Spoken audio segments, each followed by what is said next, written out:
Hello and welcome. We're doing another Monday Night Nostalgia. This time, we're wrapping up Crash Bandicoot. We're doing Crash Bandicoot 3, which is Crash Bandicoot Warped. The evil Dr. Cortex is up to no good yet again with a new brand of henchmen for you to defeat. Oh yeah, Crash is back and he's ready for a whole new time-traveling adventure. Yes, we'll see. We'll see how this one goes. Maybe I was wrong. Maybe this one is actually the hardest of the three. Don't mind that. Every time we play one of these PS1 classic games on the PS3, it does that. I did splurge on a bunch of PlayStation classic games. Sony Computer Entertainment America presents, because I thought I already had this one off of the PS3 store. Interactive Studios production. But I didn't. A game created and developed by Naughty Dog. And the only way to buy things on the PS3 store currently is to get like a gift card and add it to your account balance. Bandicoot War.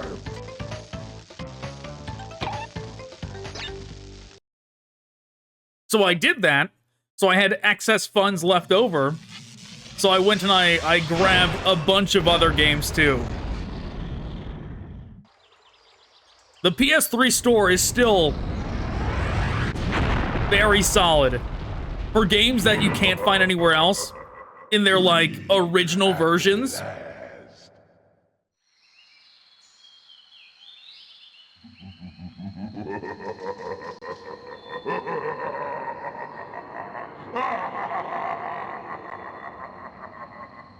Uka is free. No, it cannot be. Evil, great evil has come. I only vaguely remember that guy's voice. I only remember like the idea of his voice. I didn't actually remember what he truly sounded like. Even once, but you, Cortex, you have failed me twice. Great Uka, it was that infernal Bandicoot. Is Uka also Clancy Brown? I sent you simple instructions to follow, but you lost the gems. You lost the crystals. He kinda sounds like it. I lost my patience. There is now no other power source left on this planet. I know we've had a few unfortunate setbacks. It might be Clancy Brown talking to himself here. Since your bumbling has managed to set me free, I am feeling generous. There is still a way for us to amass the power needed to enslave this miserable planet. And this time the great Uka will make sure that you do it right. I forgot that guy was real. Eons, my evil twin, Uka has been freed from his underground prison. Long ago, I locked him there to protect the world from his malice. Now, free once again, he must be stopped. Aku's version of the Raiden Deadly Alliance speech. Man, that Deadly Alliance speech is so good. And Cortex planned to use this time-twisting machine to gather crystals that lay scattered across time. I have brought you here to recover the crystals before they do so. To open the time portal, simply stand on a button and then jump into the portal. Good luck.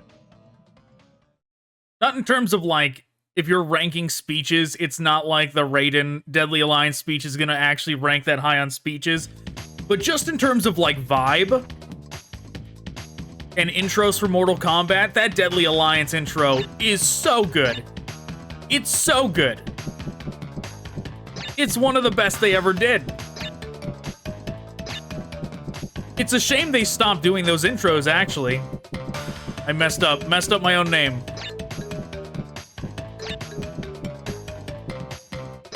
Like back then, those Mortal Kombat games were practically like one of the biggest selling points, maybe not the biggest selling points, but it was like a standard feature in those games that was like really appreciated, was the intros, starting with Deadly Alliance, going into Deception, and then Armageddon.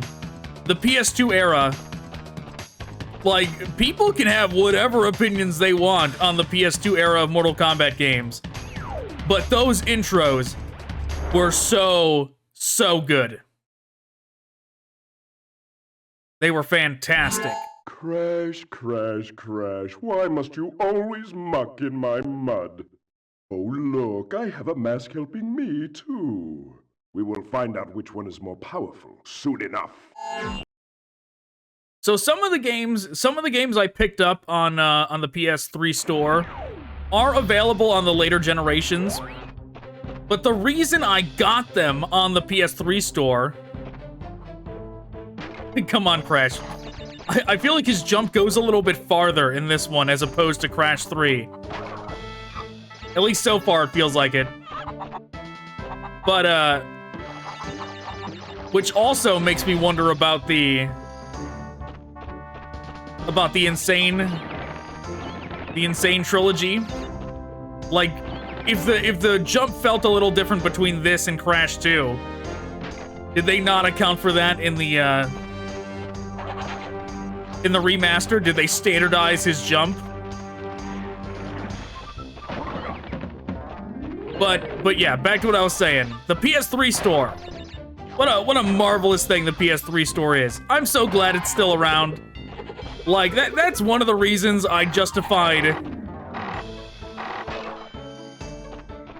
grabbing the things on there before they're gone. Because you never know when the PS3 store is gonna breathe its last day. They already tried to shut it down once.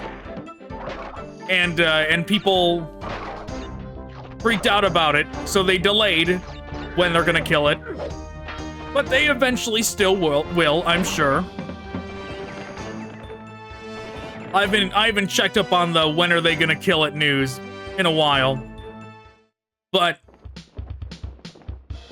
like, one of the benefits in my mind about it is that, like, yeah, some of the games are available on later generations, but it's like HD remaster kind of things. It's not the original versions. And some of them... Oh my god, he does jump farther. I am gonna have to get used to that. Some of them, like, claim to be like the original versions on things like Steam, but like at the end of the day, they are still PC ports, right? Playing it like this is the closest thing you're gonna get to playing the original without having the disc.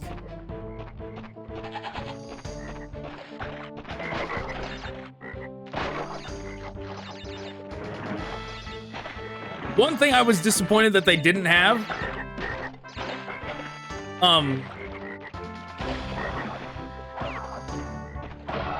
they had PlayStation, they had Final Fantasy Origins, which that's nice that they had Final Fantasy Origins, which is the PS1 variations of Final Fantasy 1 and Final Fantasy 2, right? And that's great that they had that. That was my mess up. I should have done it from an angle, but I was hoping that it would be fine. They had Final Fantasy 1 and 2.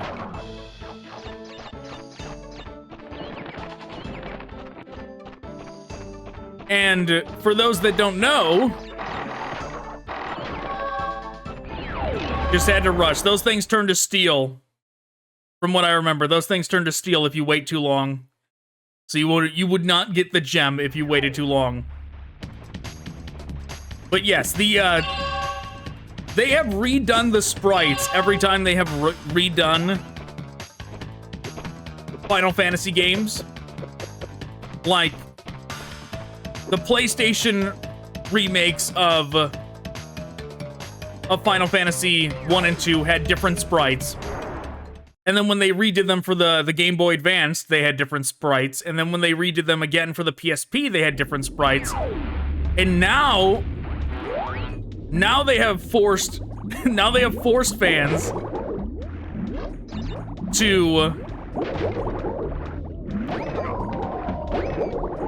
play the Pixel Remasters, which the Pixel Remasters is just a... Oh my god. I thought I would go forward, but I didn't because I hit those boxes. So it didn't happen.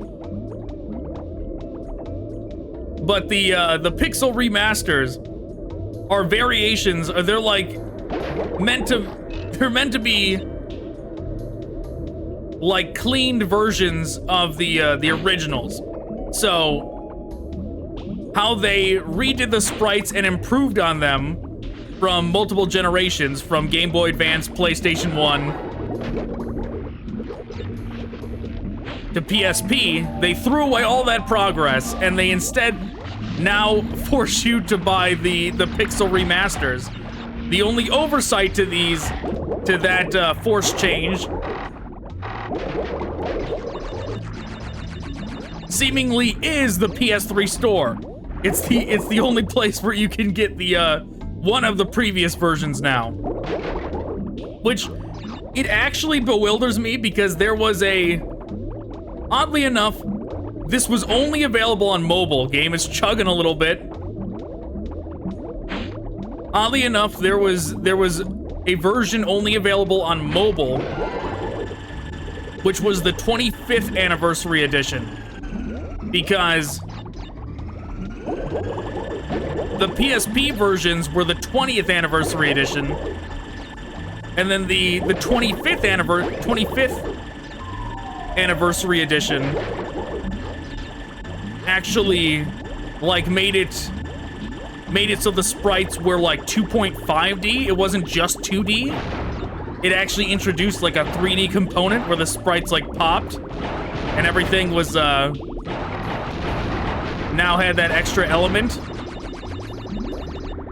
We gotta go back with this thing to get some boxes, I'm just realizing. Can we not? I wonder how I was supposed to get through that coral earlier then.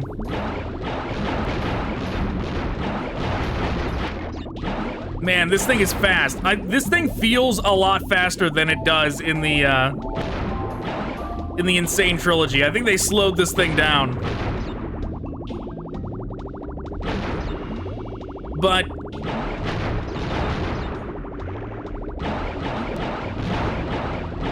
yeah, so they actually went through the trouble of making like a 2.5D improved version. And now you can't even buy that version. But it was odd that it was mobile only. Though actually, maybe it wasn't mobile only. Maybe you could have got that version on Steam prior to the Pixel Remasters, maybe. But I don't remember exactly. But that might have been the case.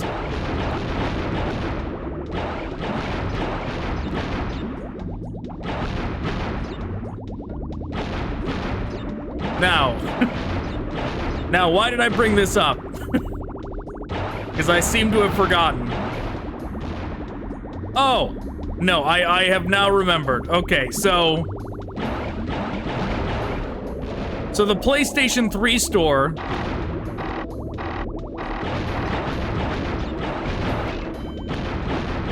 that was close, almost missed out on that box. Though I don't remember. I didn't like really check the coral at the beginning. If there was boxes, if there was boxes in the coral at the very beginning of the game or at the beginning of the stage,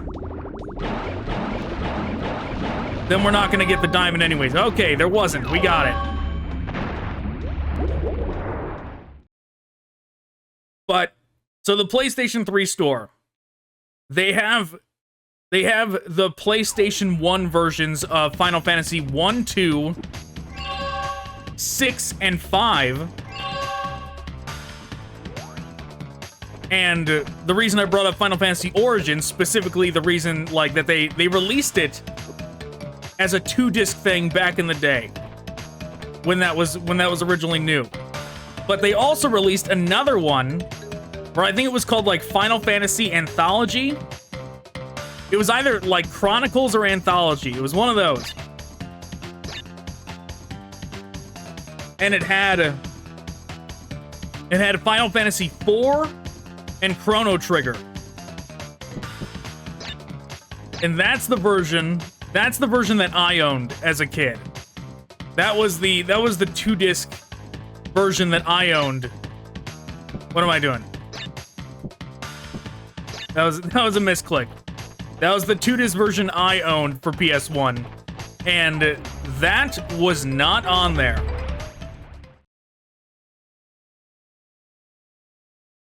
Yes, I forgot about that, where I've been disconnected from the access point, whatever that means. I forgot about that, where he jumps and misses the portal. What are you doing, PS3? You okay? I'm signed in now, disconnected from whatever.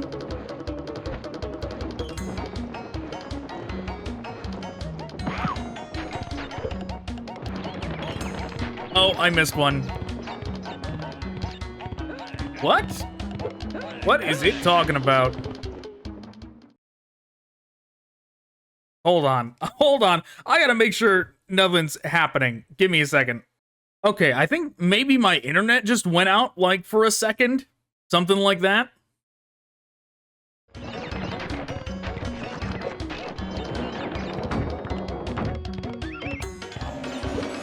Oh no, I messed up. Okay, I made it.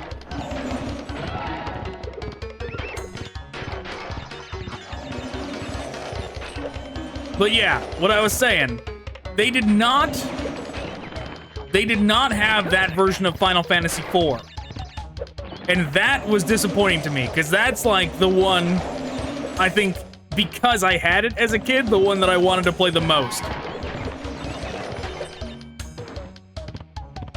They did have Final Fantasy IV on there, but it was the PSP version. And that is not what I wanted to play.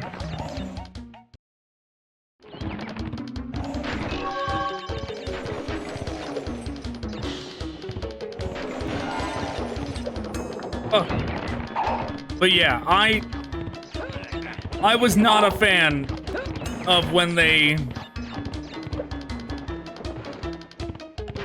remade Final Fantasy IV like that in the 3D graphics. I don't know why, but like chibi 2D graphics I'm fine with. But chibi, wow. That level was like, I feel like I'm already feeling the difference between the Insane Trilogy and this. Man, I don't know how the Insane Trilogy managed to make the game so much harder, but they really did. They really did.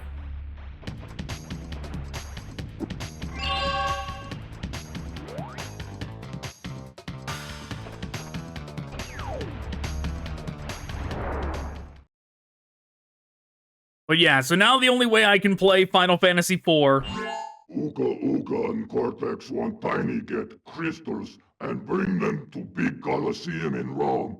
Crash! Leave them for Tiny, or Crash get crushed. Man, I did not remember Tiny's voice at all. I did not remember that. But yeah, I could play like the Game Boy Advance version,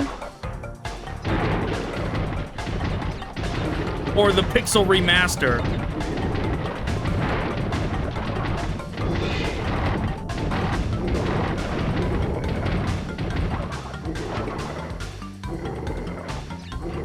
But I don't know how the Pixel Remaster is when it comes to difficulty. Like, one reason I wanted to play the PlayStation 1 versions was I know they're less nerfed. Oh man, I messed up. Didn't die though. Like, I know the Game Boy Advanced and the PSP remakes were, like, trivialized in comparison.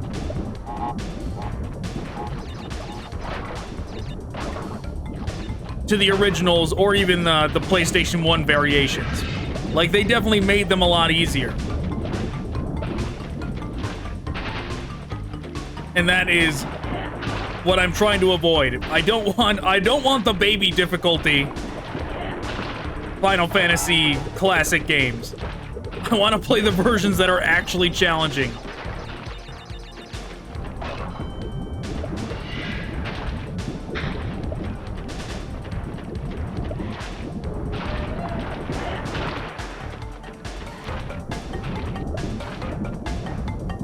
You know, I wish what Square Enix would really do, though, is like, you know, they released the Pixel Remaster, right? It's like, why can't we just get a standardized, or like an all-encompassing Final Fantasy game when it's one of the early ones, right? Like, so you do the Pixel Remaster, and you go ahead and you unlist every other variation. Oh, I messed this up. Nope. I thought maybe I needed 2, but no, 1 was fine. So you go ahead and you delist all the other variations to boost sales of the Pixel Remaster, right? And it's like, but what if you just put the other versions also in the Pixel Remaster, right? What if you made it so you could play the Pixel Remaster, but then you could also play the PS1 variation, the Game Boy Advance variation? Why not just include them all? Right? Like, why deprive the players of those previous versions?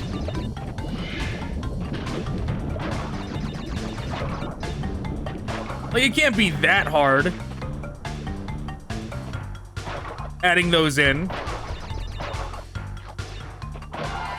If on the menu, it just gave you the option, it's like, hey, you go to new game, and it's like, what do you want to play? The PS1 version? The PSP version? Pixel Remaster? And it like, has like a sprite that shows you what it looks like. That was a big mess up. As a sprite, oh man. Are you kidding? Well, that's unfortunate. We got all the boxes, and I just was too scared. I was running away from the dino. My fault. My fault. I just panicked and kept going.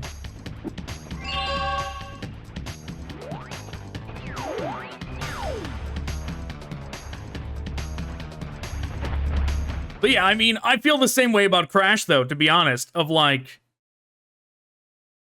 why did you not also give me the original trilogy in the Insane Trilogy?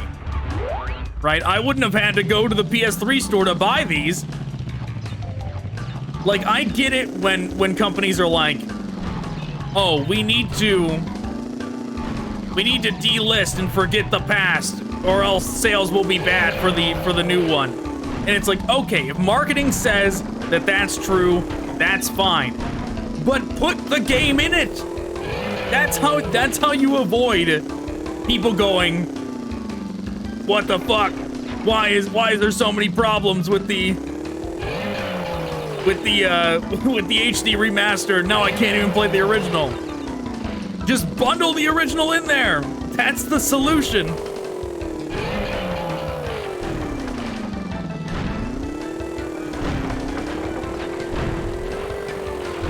Like, do you remember when games actually did that just as a feature? where they didn't make you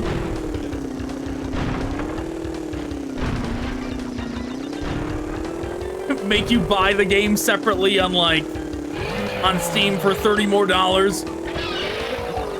Okay, I was wondering if that bird was gonna land there. Like right now, if you want to play like Mortal Kombat 1, 2, and 3, right? On PC, what are your options? You have to go on like GOG and you have to buy them individually. And I don't know exactly how much you're gonna spend, but you're probably gonna spend like $20, $30, something like that. And games like Deception and Armageddon and Deadly Alliance are just gone for good, right?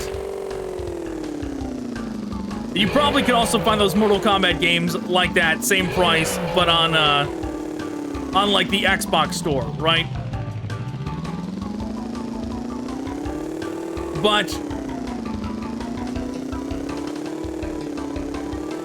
But they used to bundle those games in new releases. Like, I think Deception might have been the one that had Mortal Kombat 2 bundled in it. I can't remember. It might have been Deception that had Mortal Kombat 2, where you could just play the arcade version of Mortal Kombat 2 from the main screen. There was just a button that you pressed and you could jump into Mortal Kombat 2 and play through the arcade game. It just came bundled in it. And while that's not an example of an HD remake doing that, it's an example that shows that it is very viable and possible. And Tekken also did it. I think it was Tekken 5, which this was awesome for them to do. Tekken 5 gave you Tekken 1, 2, and 3, the arcade versions of them. I don't know why, like, I was, like, zoned out and talking when I saved. So even though I know I did it, I'm gonna do it again. But yeah, Tekken 5 gave you the arcade versions of Tekken 1, 2, and 3. Just in the game.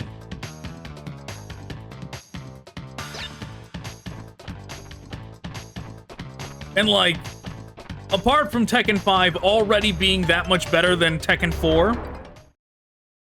the fact that they also did that makes Tekken 5, like, such a good game. Crash! Coco! Store the pretty crystals! Tiny take them back in Gladiator Arena! That's quite the voice.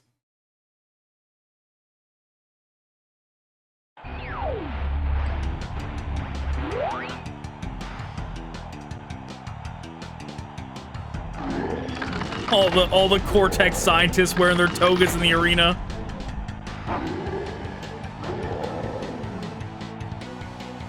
But yeah, I don't know why companies don't do that. They really should. If I remember right, I'm gonna get attacked by lions now.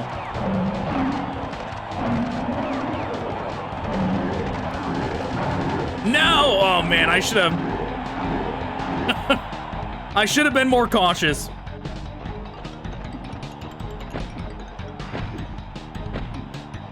I don't know why I was like, I'm gonna fight all of them. I'm gonna go in their way and spin them.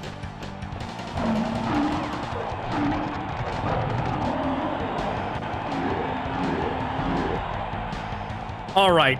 All right.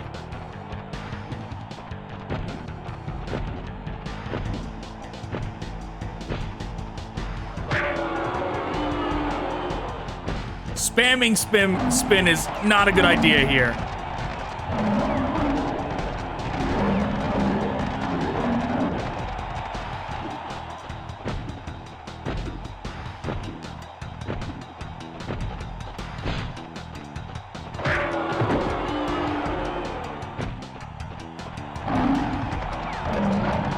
No!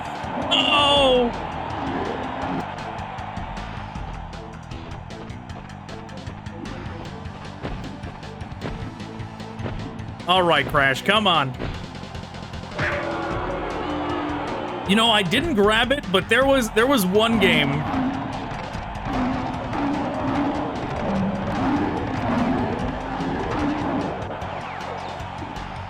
There was one game I almost got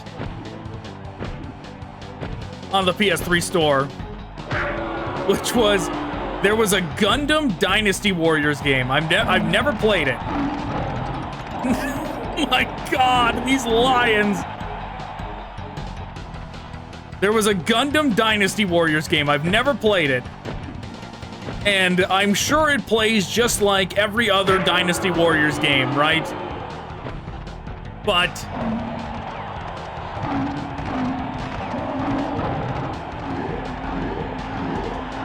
alright, I really gotta do something different. I gotta do something different with these lions.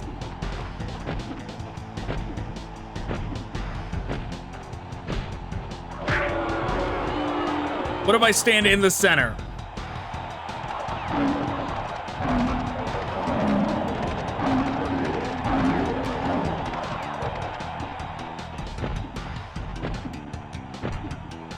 Yeah, challenging the lions. Not a good idea. I should not be challenging the lions.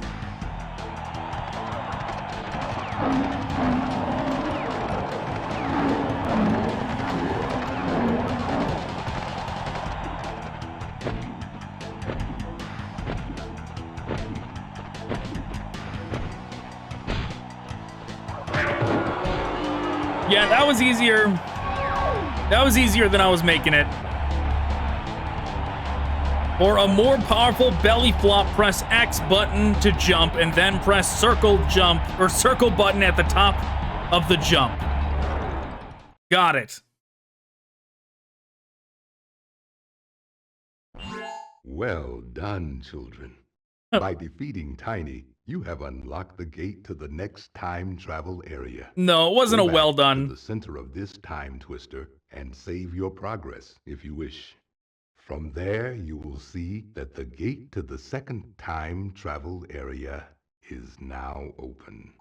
It was a mediocre done, but oh my God, like this is I don't like how he's just like tutorial man now. How he's literally telling you what to do. I don't like that. That's a bit cringe. Like when the NPC literally tells you to save your progress, that's bad. Don't do that.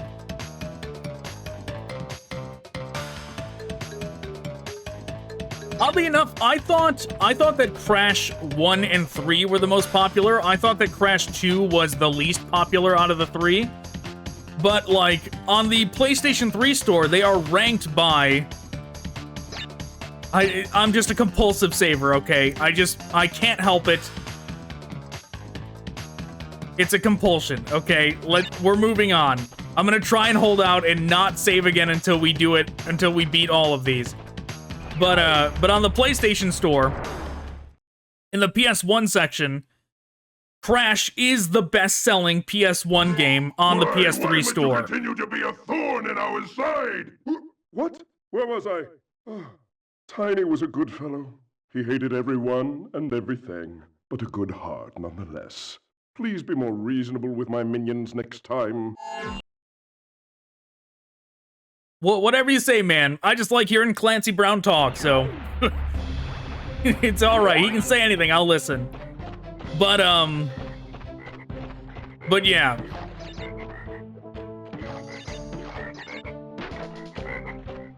Crash 1 was the best-selling, and I think Spyro 1 was the second best, and then Crash 2 was the third best, and then Crash 3 was way down there. Crash 3 was like number 12. I was like, wow. It actually surprised me. I was like, was Crash 3 not? Like, I remembered it. Missed a math there, but whatever. Those things give me anxiety, because I'm like, it's gonna turn to steel any second. But yes, I thought that Crash 3 was the second most popular, but I guess not. If sales are indicative of anything, that it must not have been.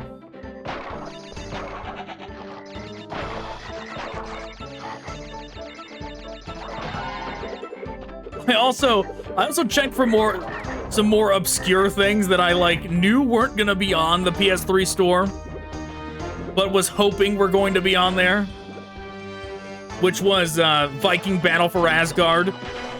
Of course, Viking Battle for Asgard is not on there. And I also looked for Lair.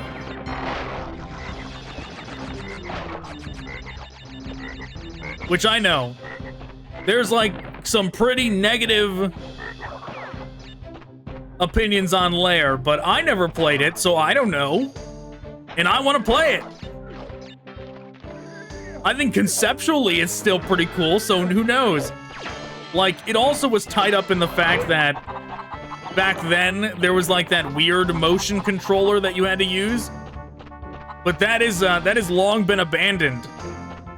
Like, after Lair came out, they changed it so that you could play it with a regular controller. You didn't have to use that gigantic, bulky PS3 controller that gave the console a bad name at the beginning. I wonder how many people even remember that thing was real without, like, without being reminded of it. How many people actually remember that horrible, bulky PS3 motion controller thing was actually real? Where it was like, it's supposed to be meant for like driving games, I think, or something like that. I messed up there. Even as I was jumping, I knew I was messing up.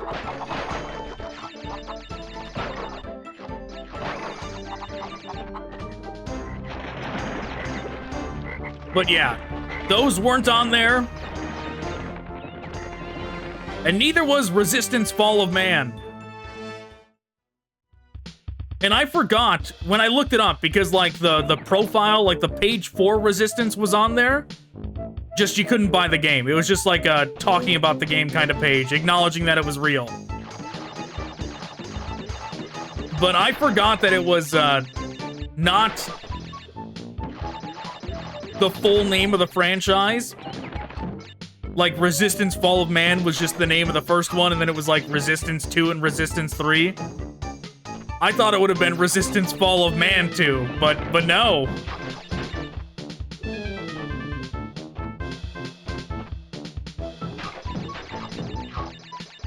So basically the change that this game has with the jump that I've noticed is that, like, in the previous games, it was a lot easier. I don't know about easier, but like it was a different input to do this kind of like easing forward jump. It's a lot more sensitive to like just jump forward like that.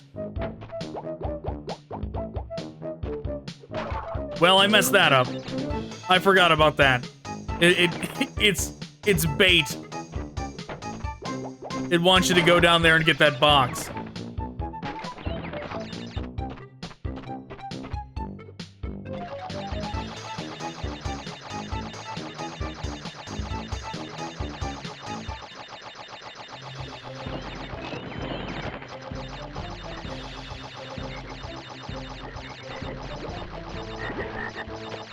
Yeah, I don't know if I'm ever gonna play that fourth one.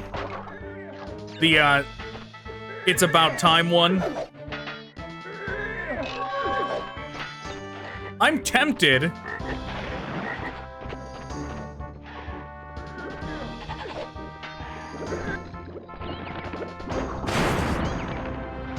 So close. Man, this one does feel easier than 2. At least in terms of, like, letting you get those diamonds easier.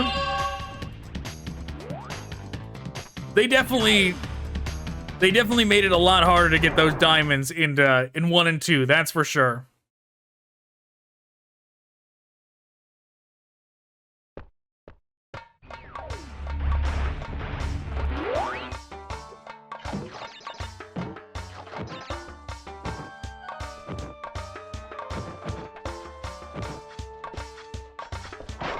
But yeah, what I did grab...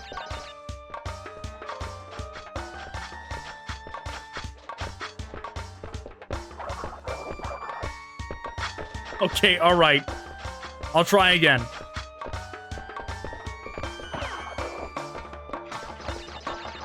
what I did get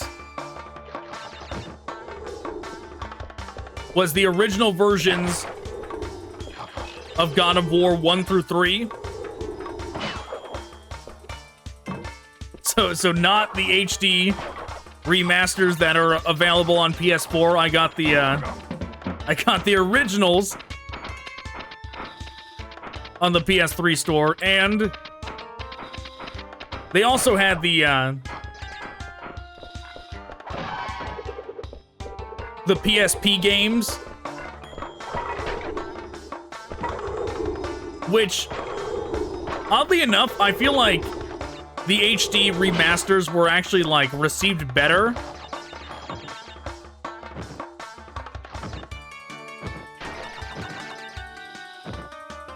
Back then. Because a lot of the times what they were doing was things like a PSP game was like successful enough to warrant getting a console port. So they would clean it up, make everything look like it belonged on a PS2 or a PS3.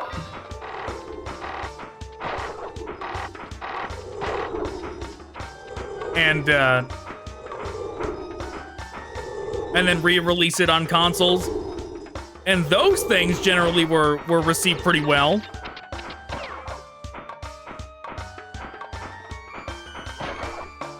Because it was kind of like a game was getting a promotion, right?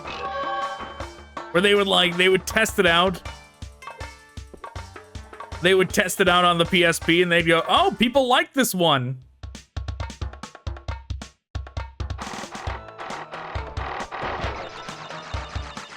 I just messed up, didn't I? No, I should...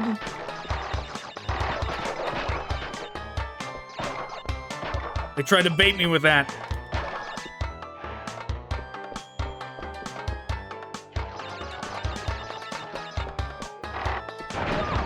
Oh my god, no!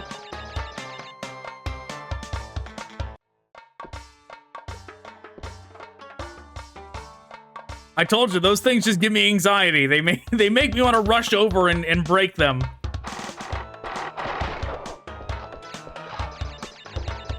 So I don't mess up and have them turned to steel or whatever. But I do see what it wanted from me here.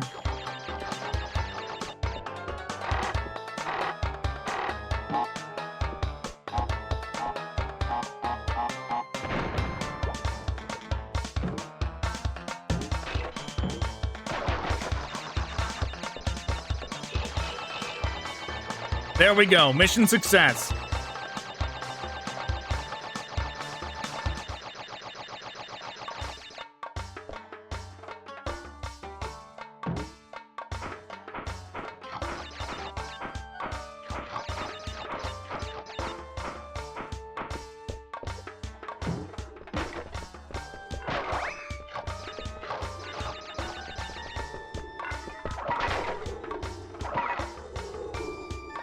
I feel like I just haven't been killed by one of those monkeys yet, but... Oh no, that thing's already going. You see what I mean? I panicked.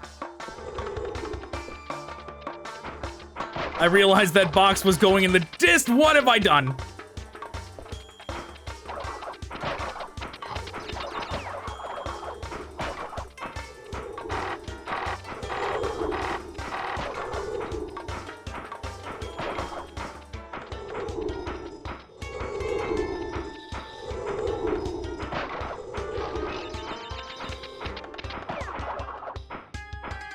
I gotta rush. I don't gotta redo this, do I? No. Well, that's confirmation this one does not give you checkpoints on those. I'm sure the Insane Trilogy would.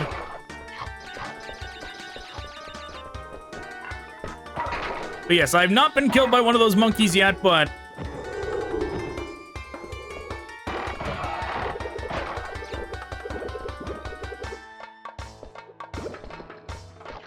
But maybe... Oh, jeez. Well, that's my bad. Maybe they're more dangerous than they seem, though. Because so far they seem like the simplest enemy in this stage type. They're just kind of standing there harmless with pots, and I have to strike them down for some reason.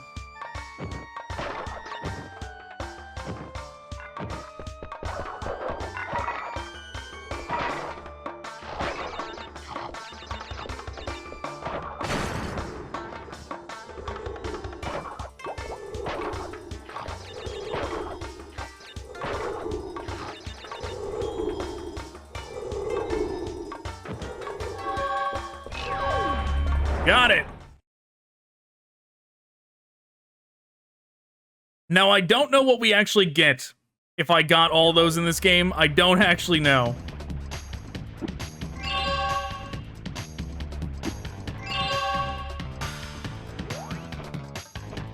I'm sure as a kid, this was the one that I got almost all of them in.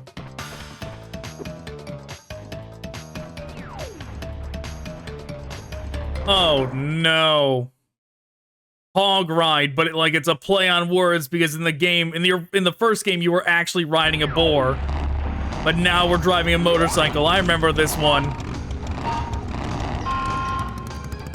Oh, man. If I'm not mistaken, this one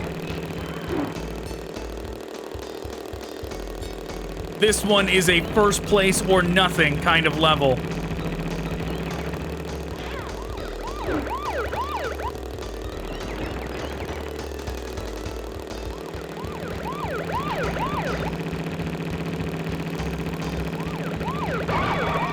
No!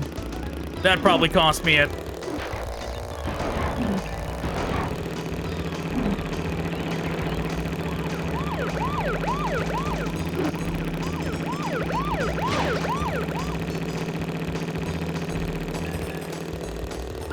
Speed boost?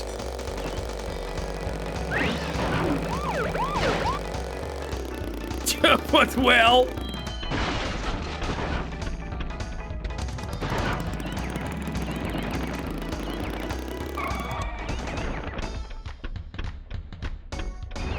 Yeah, I feel like getting the boxes, oh no, dude, if you want to get the diamond in this, does it also make you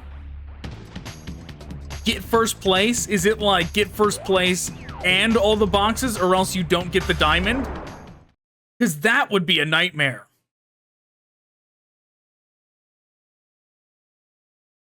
But just getting...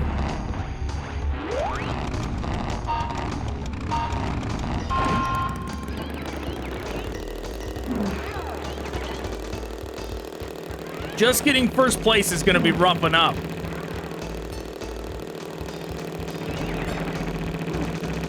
You know what? You know what nostalgic game this makes me want to play?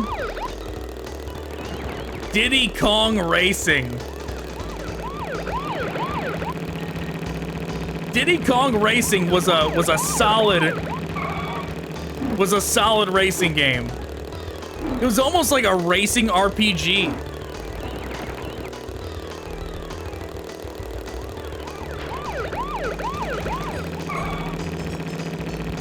The way levels were locked and everything, and there was boss fights and everything and racing. It was solid. No, come on.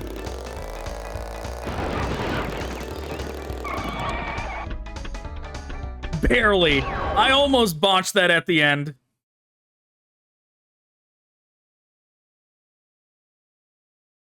So far, based on the way this one is going, my memory was right. Crash 2 was the hardest one.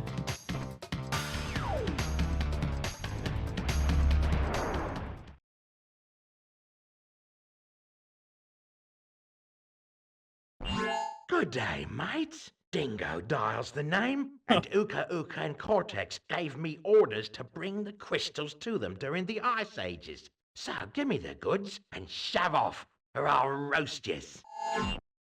During the Ice Ages, did he just say? Is he saying he's a creature that lived during the Ice Age and they want him to get the crystals that existed during the Ice Age? But yeah, what a character of like... like, this is Dingo Dial. That's right, we thought of... We thought of two things Australian and crammed them together and gave him an Australian accent.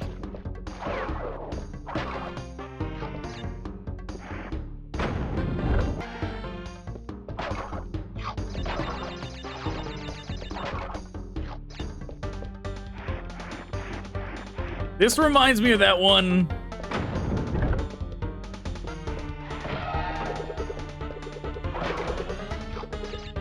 That one Scooby-Doo game. That one Scooby-Doo platformer that exists. The Cyber Chase Scooby-Doo game. I never played it, but I've seen footage of it. That was also a PS1 game if I'm not mistaken, but yeah, I never played that one.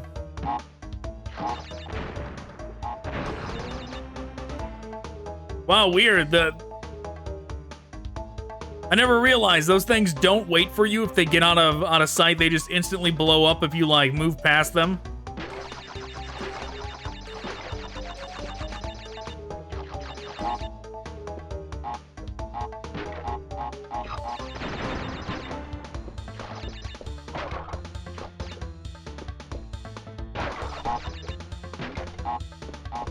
Did it! Mission success.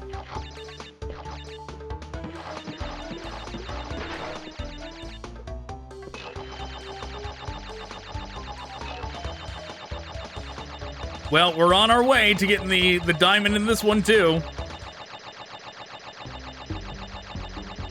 What has it... I've been disconnected from the access point again. No! Access point, you distracted me! No! Game! You have betrayed me, PS3! Yes, I signed in again, apparently. I don't know what my internet's doing.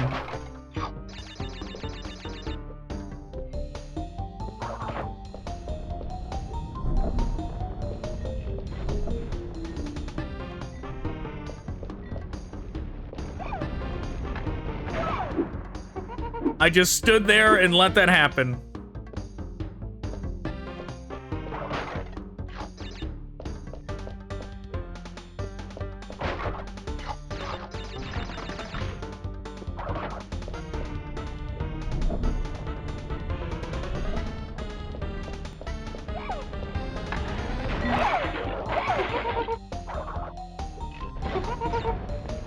Oh, that's right. The animal cruelty would give you extra Wampa fruit.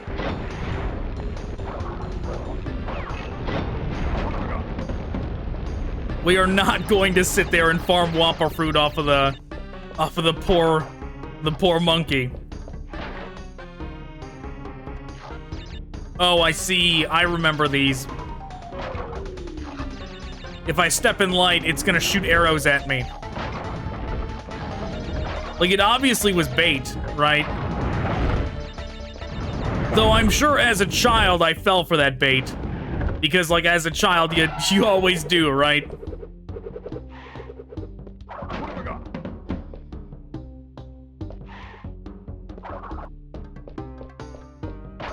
Almost got killed just doing that.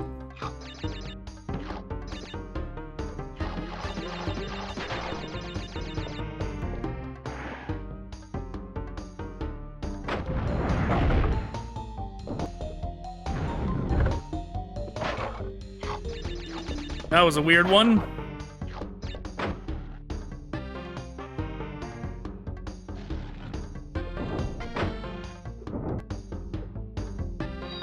Game.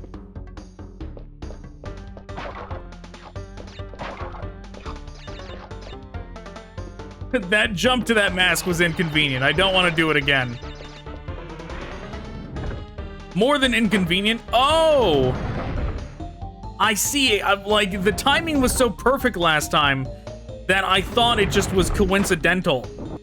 Or that I thought it was... I thought the walls and the platform were moved via the Switch. I did it again.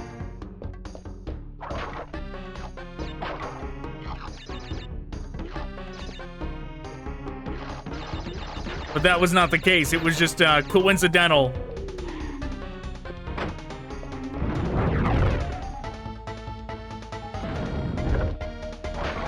That they lined up like that the first time.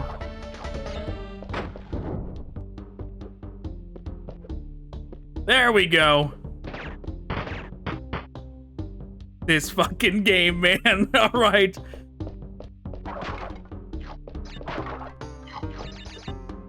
Yeah, the problem with that hole is I tried to avoid those light spots, obviously.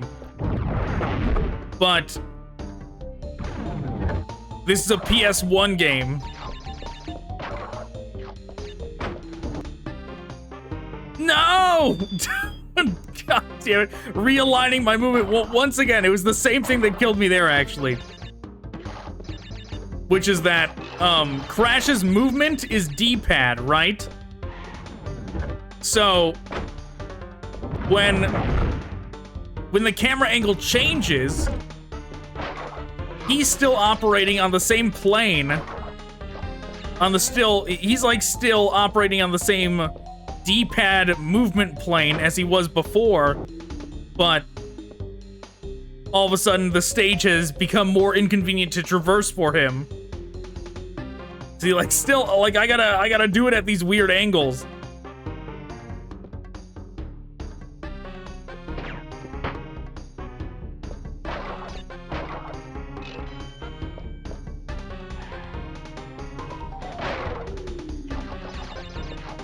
Alright, well, I just gotta recoup. We still got plenty of lives.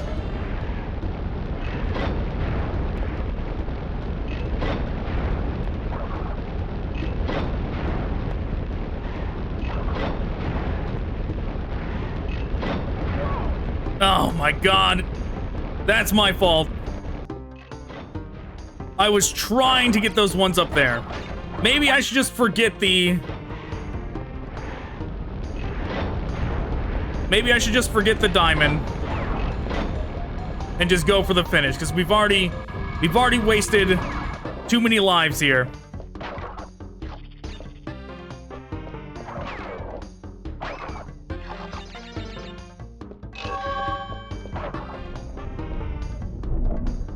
What am I even doing? I realized I jumped at the last second and I was like, I am jumping to my death. What am I doing?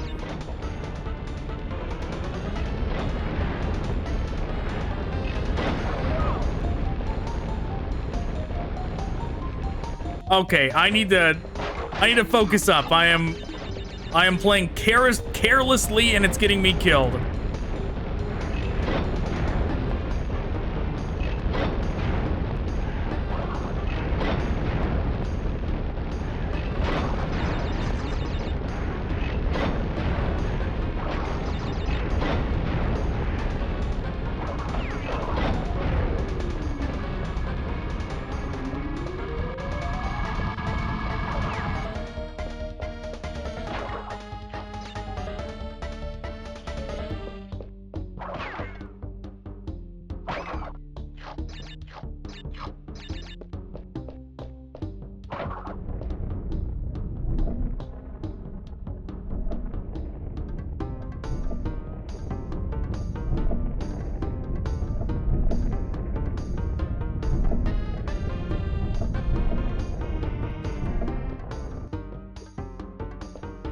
I missed 20 somewhere.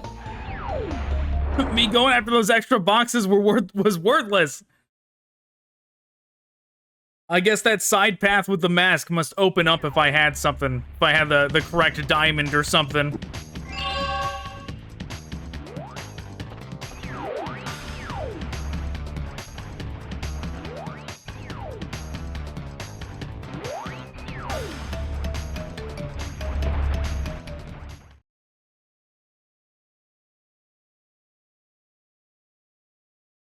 Midnight Run.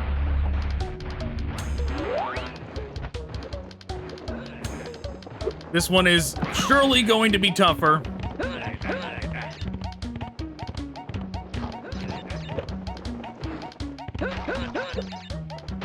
Well, already not gonna get the perfect.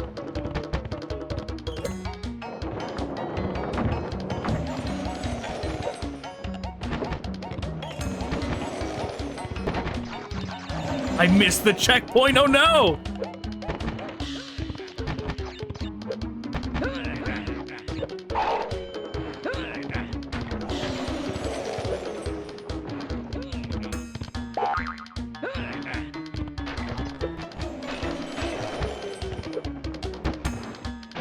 It's all good. I got that one.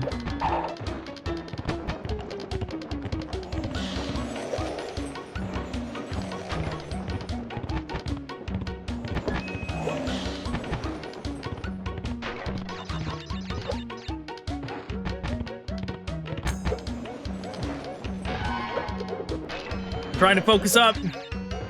Trying to hold focus. Trying to do that. No! Oh my god.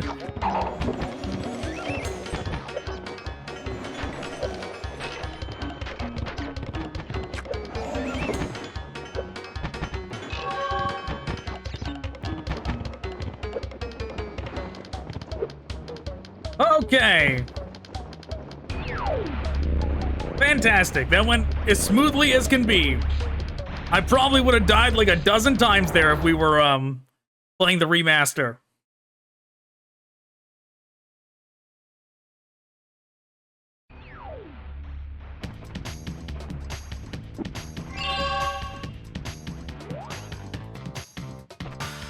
You know, one of these days I feel like I am gonna go out of my way to buy a PS2 copy of Final Fantasy IV.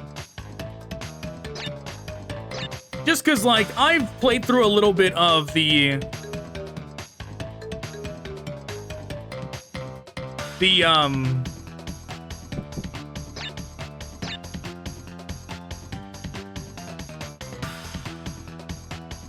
Game Boy Advance one. I was just remembering that there is a 2D PS2 one. But I don't like the sprite for Cecil in that one. I think the sprite for Cecil's Dark Knight outfit is really bad in the PSP one.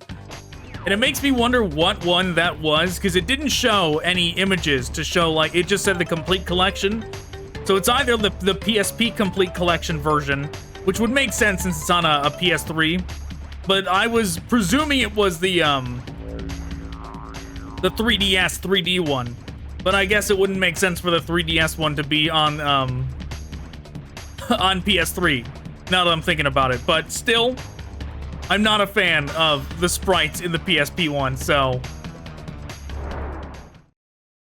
still, not what I was looking for. I still want the PlayStation 1 Final Fantasy IV. Right, now you've gone and done it. Them crystals are mine.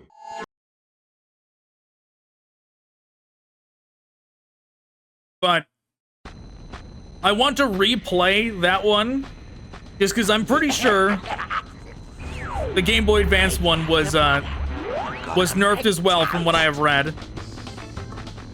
But I want to go back and see, like, how different it really was.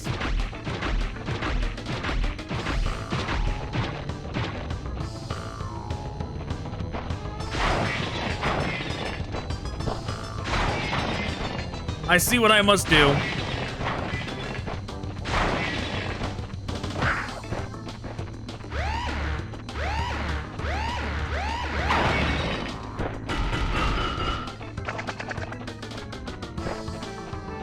But yeah, like, how different was it? Because I remember also being, like, extremely terrible at Final Fantasy Tactics as a child. And I was also bad at Final Fantasy IV as a child. But that's the thing, is that, like, Final Fantasy IV on Game Boy, on GBA, you could get away with it. Oh, man, I did not know he was gonna do that. I was even in the safe zone.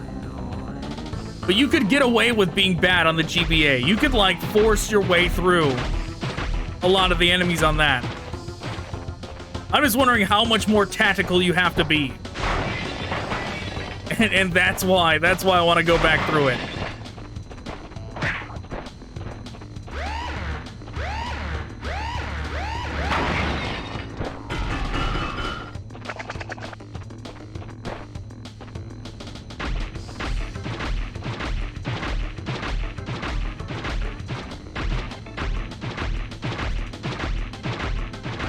He did 2 rounds of it? He didn't do that last time, did he?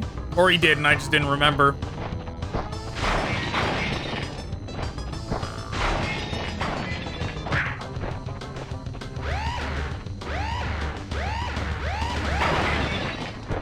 This boss fight also feels easier compared to the Insane Trilogy. I think the reason being is that Crash's movement startup time is just faster in this compared to the Insane Trilogy. So you can, like, easily...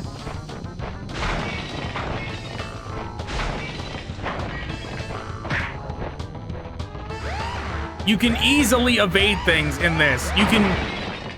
Your reaction time Me, mate.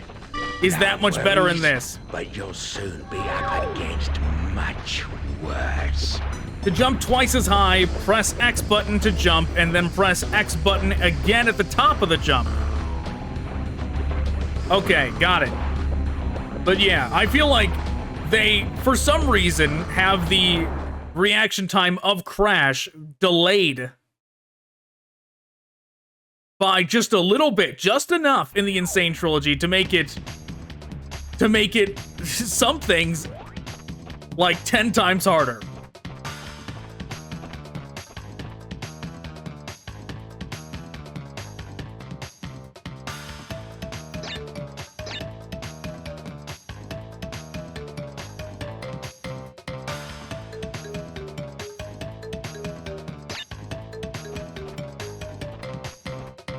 Compulsive saving.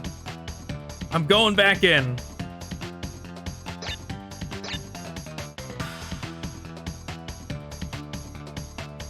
You know, being divided up into sets of 5, like 5 levels and then a boss, 5 levels and then a boss, also makes this feel shorter than Crash 1.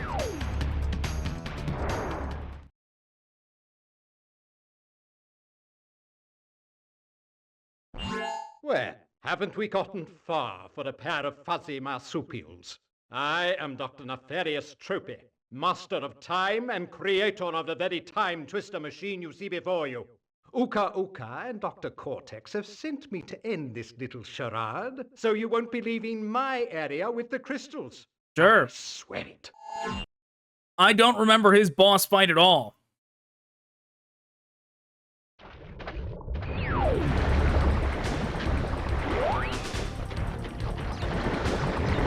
Like, whatever you do when you get to that guy, I really don't remember.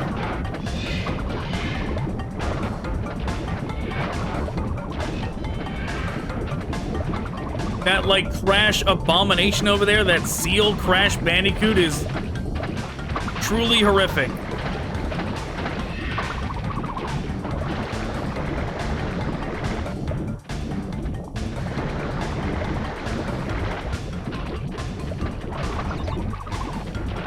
You know, they have done this twice in a row where they have given us something. Like, they gave us the belly smash thing and the jump, and then immediately only gave us one situation to use it in. Right? Like at the very beginning of the first level of the last zone, we had something to belly flop. Or did we? I don't even, maybe we did. Maybe I'm just remembering the Insane Trilogy. I can't remember if we actually did it here, but we sure didn't come across anything else after that. And right there, we just had one thing to double jump, and now we're not gonna see it again for a while, I'm sure. Dinosaur riding time.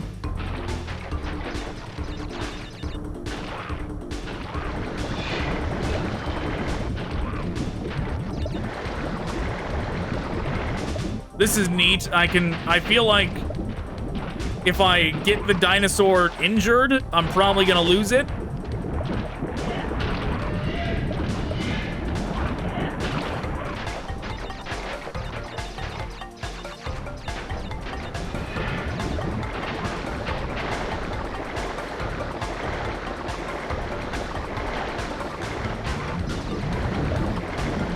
You know another game that I got off the PS3 store that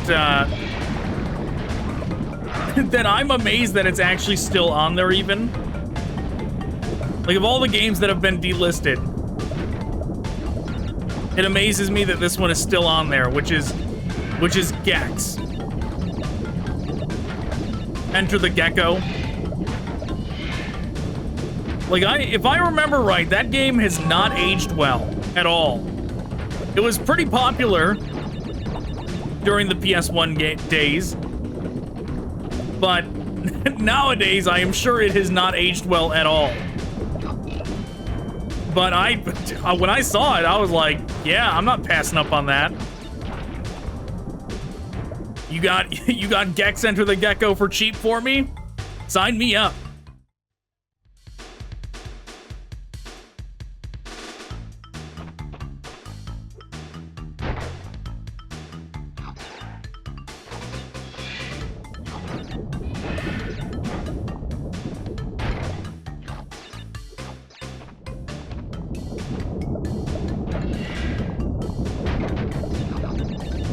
Now, I don't even remember how they said to do the extra powerful one.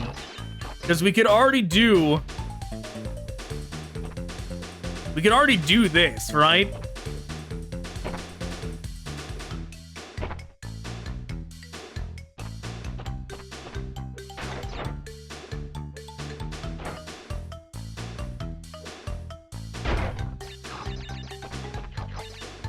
Why is it showing me this?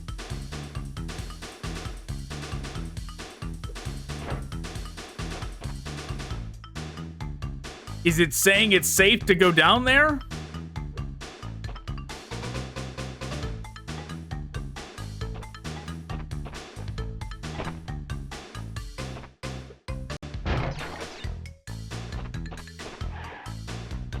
Never mind, it has a shockwave.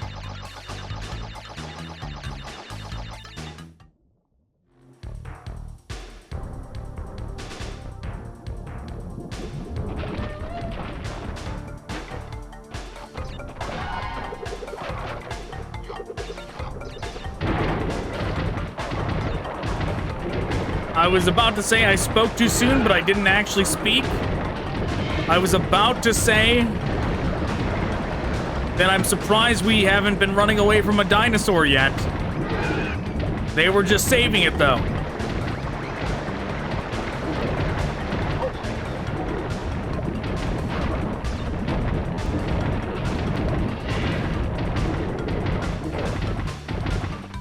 Yep, get me out of here.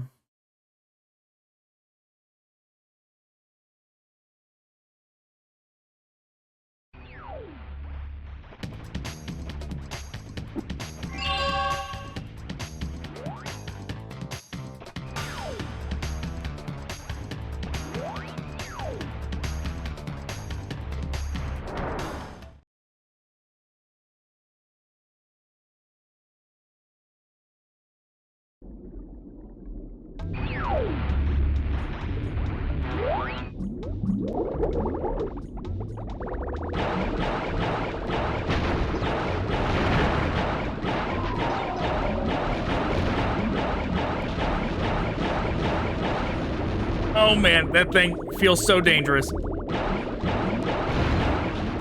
Like, this thing goes forward pretty fast, and it's hard to reverse course. It doesn't want to go up.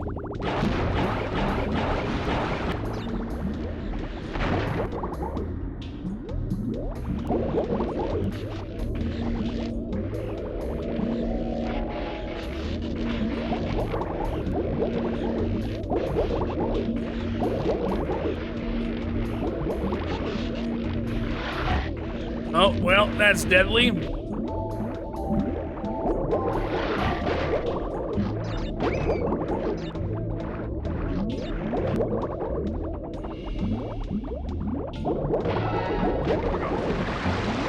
No!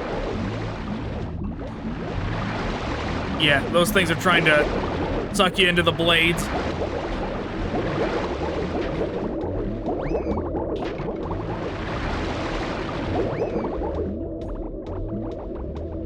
Oh man, really? Really?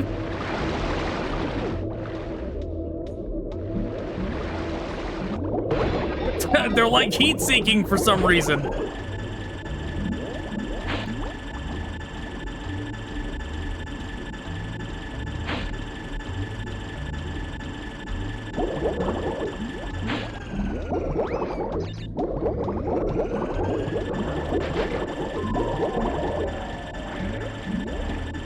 Whatever, we're leaving that stuff behind.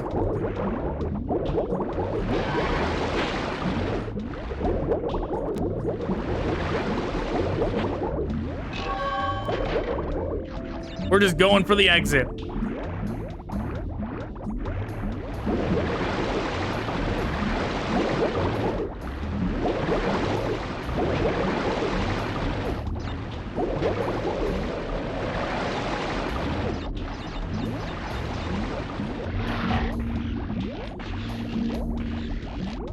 All right, well, we're going for it. We're already in here.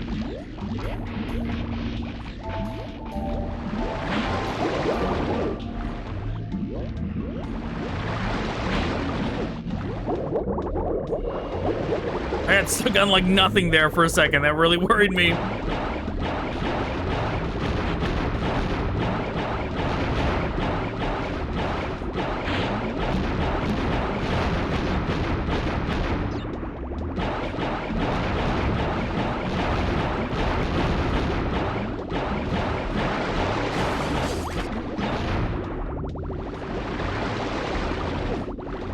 All right, come on. Come on, Crash. We can do it. We can make it. No, I messed it up.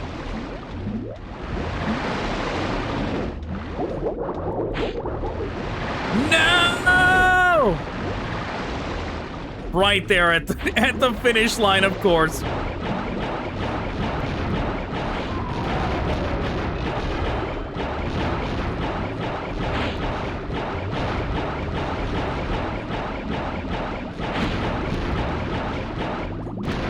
Man, I just got flashbacks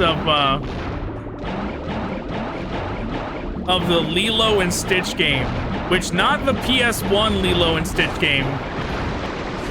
There was a PS2 Lilo and Stitch game that lets you play as Stitch, where it was actually like an action game, where it was like a prequel. I did it again.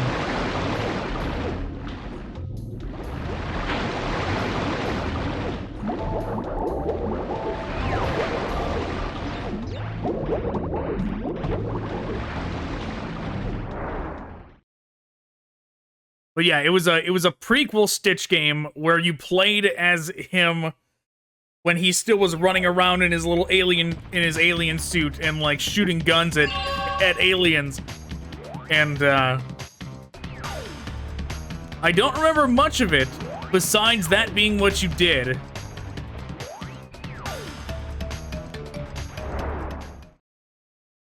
I think I beat that game. So, you pesky little rats aren't going to back off, eh? Just to continue to gather crystals and see what I do. You know what game was also on the PlayStation Store that I got, but that I played as a kid but never beat? Was the Road to El Dorado game. I couldn't believe, like, I guess Disney is just trying to make that money, having a bunch of, Disney games still available on the PlayStation 3 store. But, like, it is pretty wild that it's even on there. The Treasure Planet. Oh, wait, that's not even Disney, is it? El Dorado's DreamWorks, isn't it?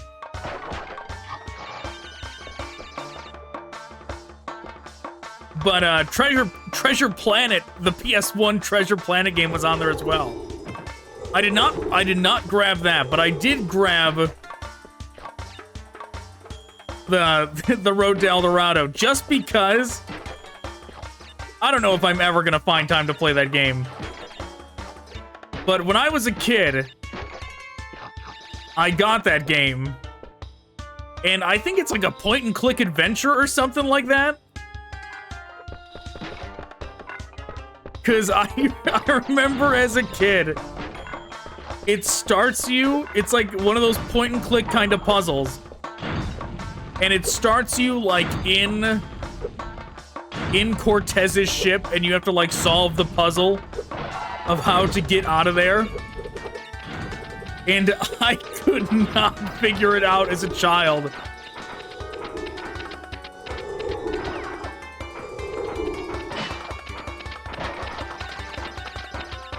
So that was the extent. I think I own, yeah, like I don't even think I rented it. I think someone bought that game for me as a child. And it was like, well, I guess this is as far as I go. Just stuck in the bowels of the ship. Trying to figure out how to do the thing where you get the apple from the horse or whatever, and whatever you gotta do to get that key. I did not figure it out in that PS1 game.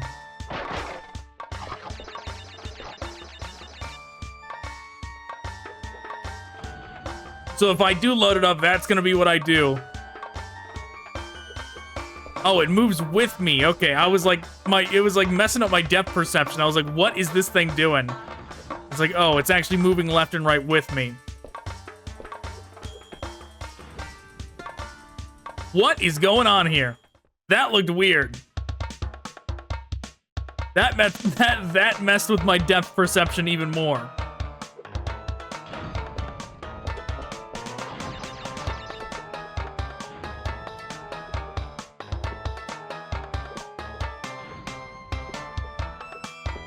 There we go.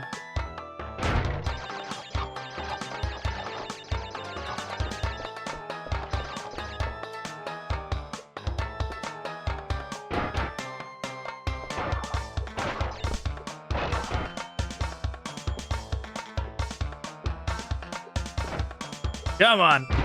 There we go.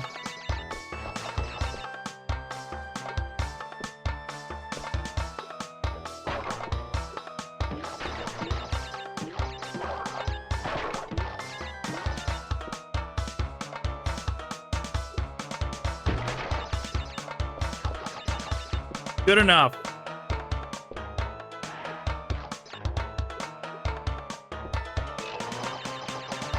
Got all the boxes, that's all that matters.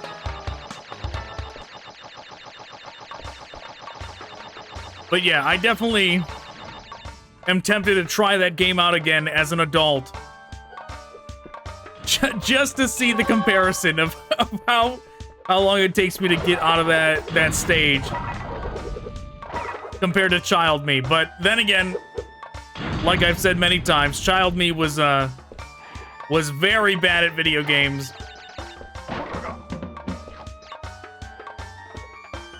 Wow, what is this? I remember as a kid, the first time I played Final Fantasy Tactics. The first time I played Final Fantasy Tactics as a kid, I could not get out of the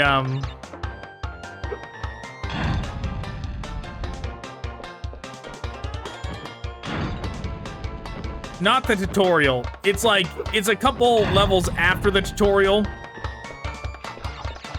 It's like very early in the game. You get Argus or whatever his name is. There's like this character that's a real piece of garbage, but they introduce him.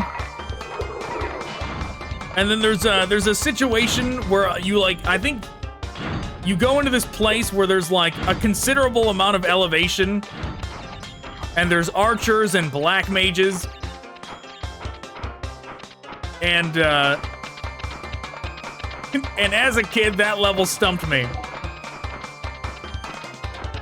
Like I don't remember how long it took me to come back and like beat it.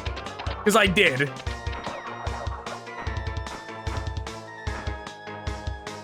But yeah, my first run with that game ended there.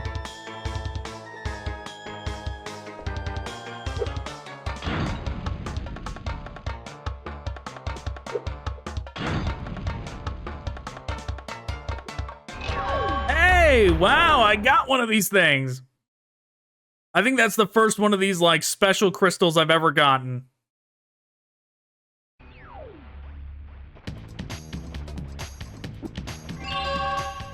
Wow, that prematurely ended the level too? Wow. I think that was the color we needed to do for that that level we did earlier as well.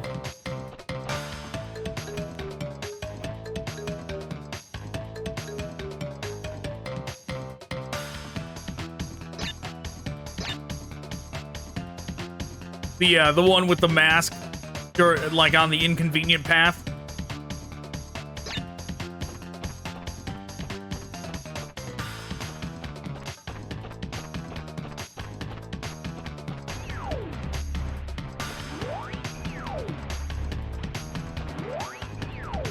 Well, road crash. Immediately following it up with this. I'm definitely not looking forward to this.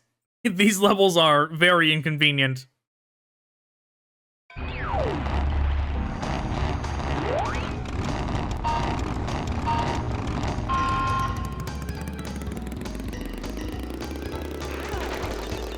I don't know why he didn't do, like, the speed boost at the beginning there. I didn't do anything different. Last time all I did was hold X, and this time all I did was hold X, but I also kind of was, like, preemptively tapping left to try and get around that guy. Maybe that did it.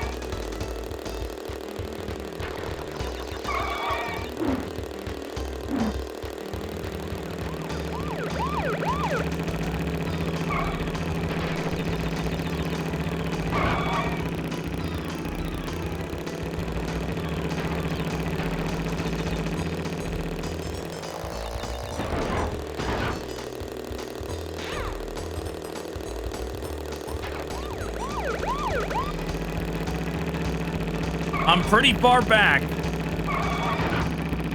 That surely is not going to help things. And I missed the speed pad, so that's also bad.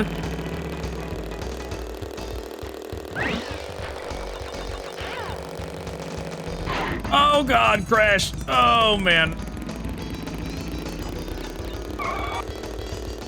Is there a restart button here? No.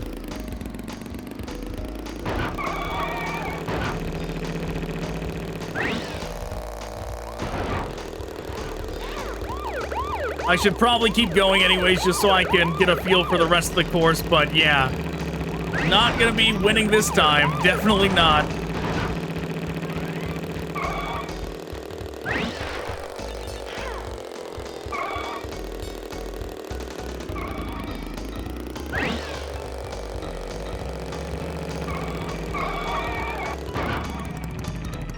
It's crashed. This road is a nightmare.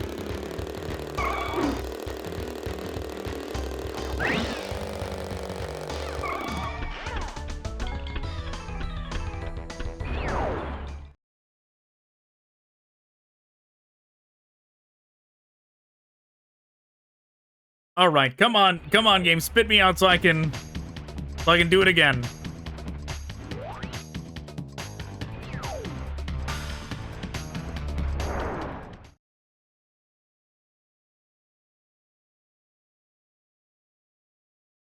I've been disconnected from the access point again.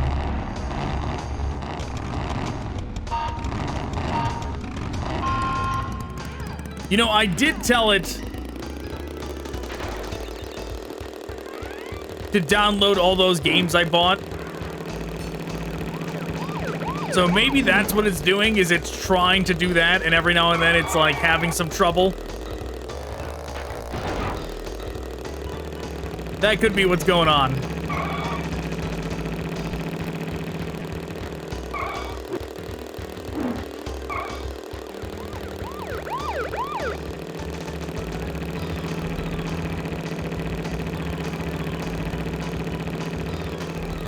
Okay, we're already further ahead than we were in the previous run.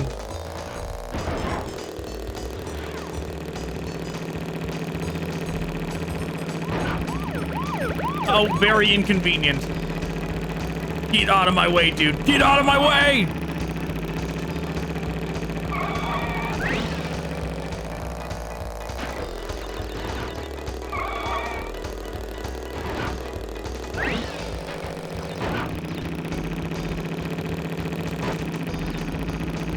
No! Oh my god. I'm probably doomed. I should just restart. It was all going so good until that one guy was just like perfectly drifting in my way.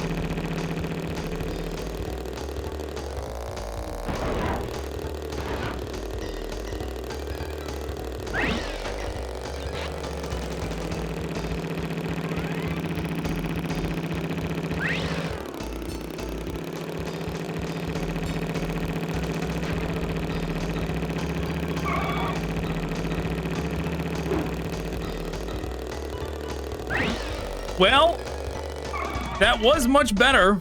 Almost did it. Almost did it, but still very inconvenient.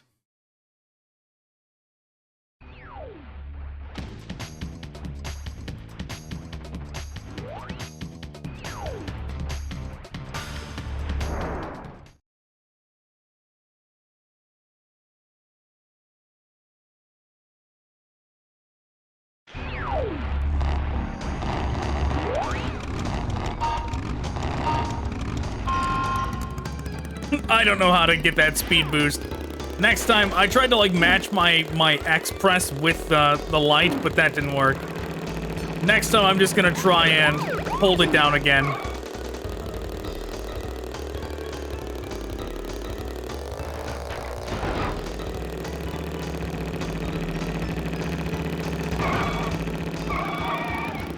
Well, that's bad.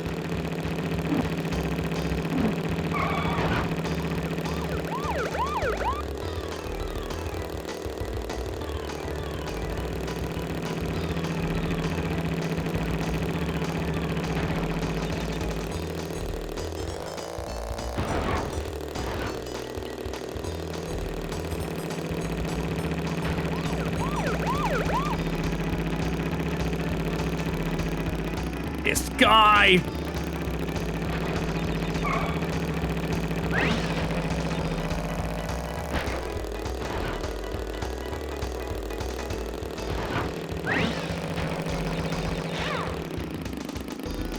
Oh, that didn't help.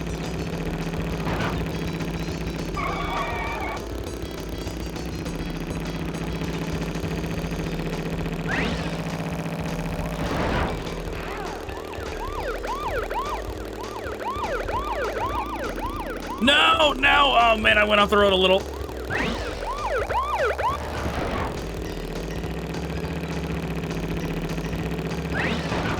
No, you piece of shit! Get out of my fucking way!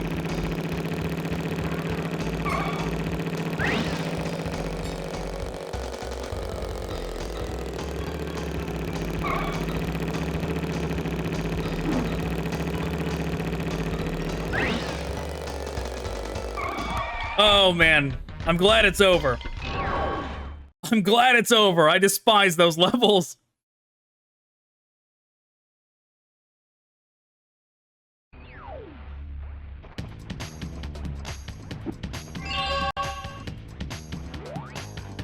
All right, definitely saving after that one.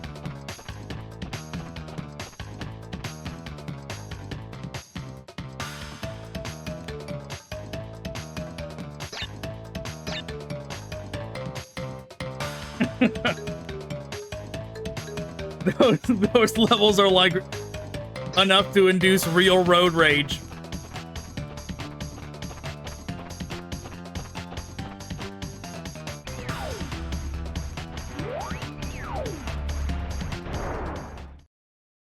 Double header.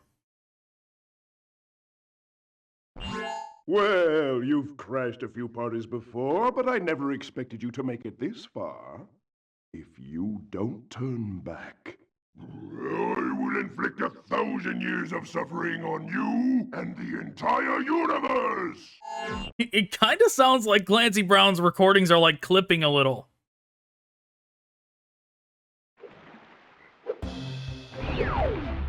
Oh wow, I don't remember this curious specimen here.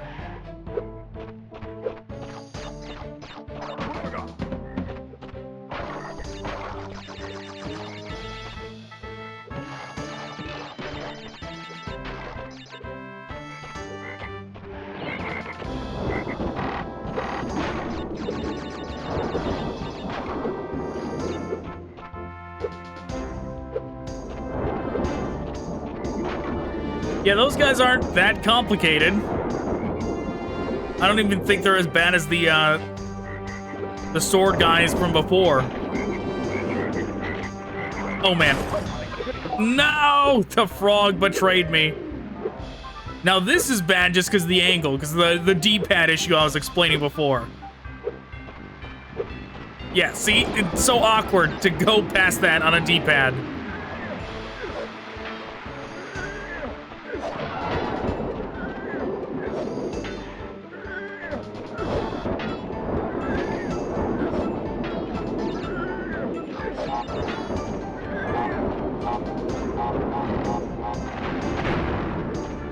Yeah, I was not gonna risk that for the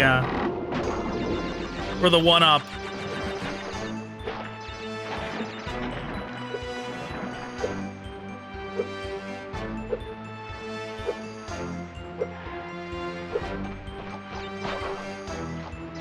Yeah, I'm not, those enemies sure are a very odd inclusion at this stage of the game.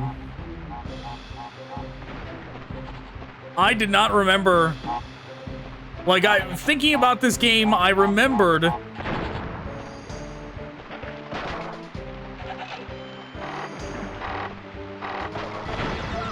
wow, game. What the hell was that?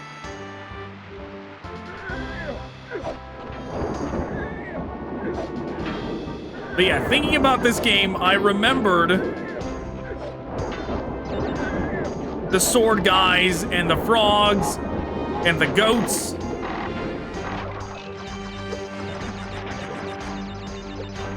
And the wizards and everything else. I did not remember these, whatever they are at all.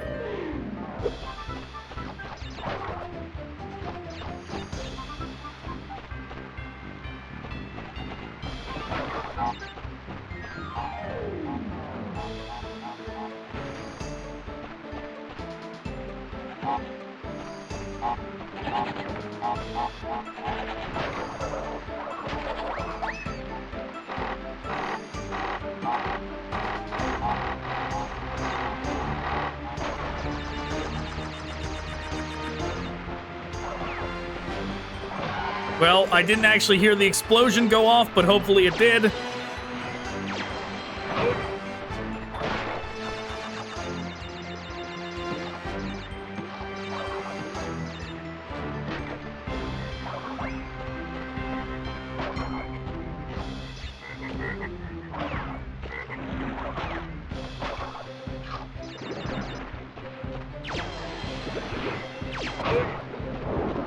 Got him.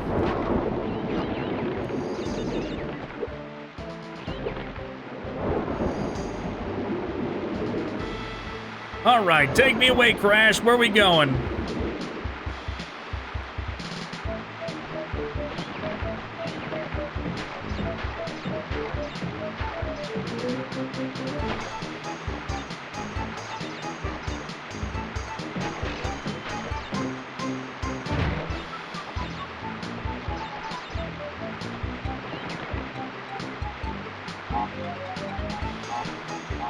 Well,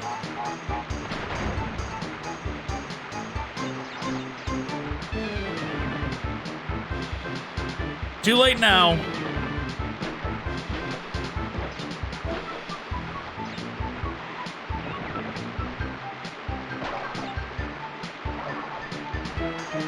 Yep. Yep, it was bait.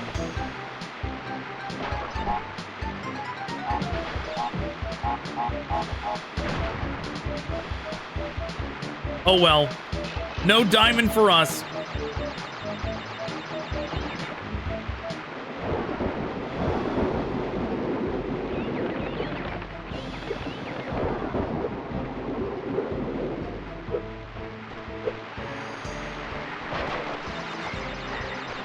Yeah, those dudes are like a freebie.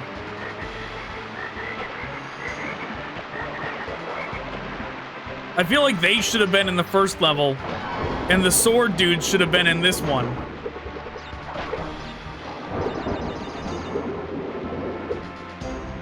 Because the sword dudes, if you touch the sword, you die. These guys are like so much easier to evade.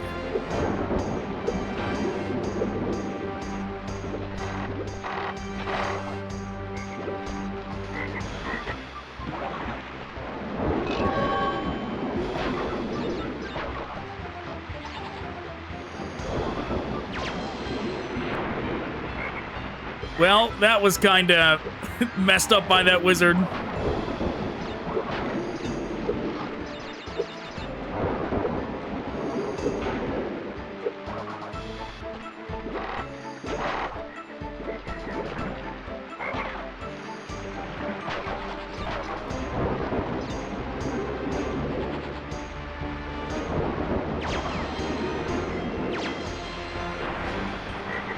Honestly, inconvenient.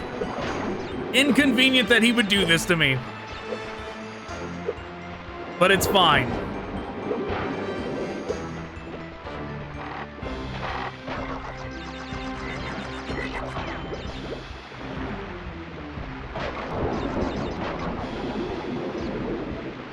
We'll just do this.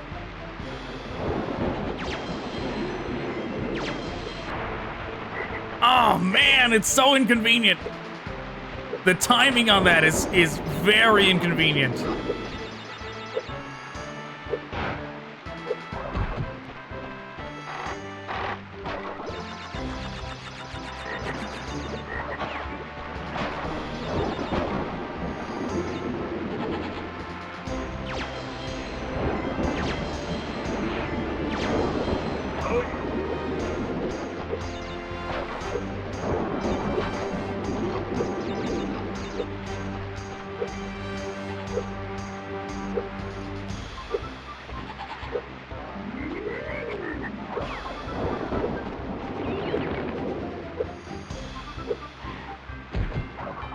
Got him.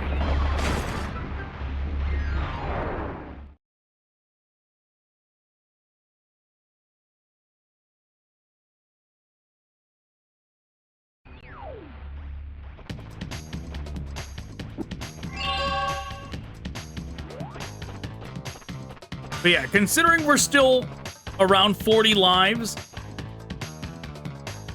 that is making this one seem like it is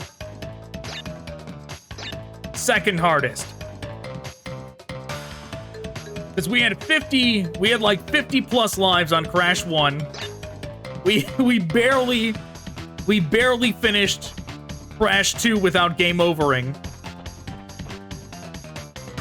And this one we're hovering with 40. Don't mind me, just compulsive saving.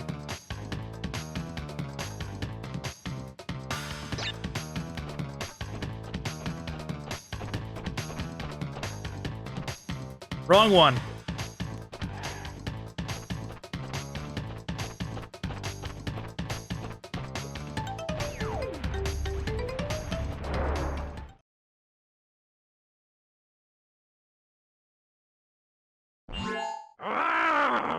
You little vermin are way too stupid to understand what you're getting yourselves into. This time you've done it. Yeah, I mean, Crash is like if the Teenage Mutant Ninja Turtles didn't have Splinter to, like, teach him, right? Like, he is just kind of like... You're on my time, you little skunk! Give me the crystals! A Bandicoot that's been given intelligence. Was I supposed to hit that? I probably was supposed to hit that.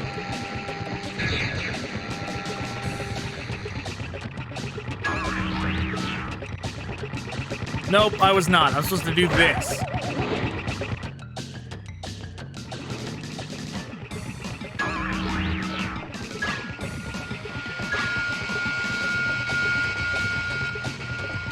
That was scary. Well, well, that did not go as well as it could have.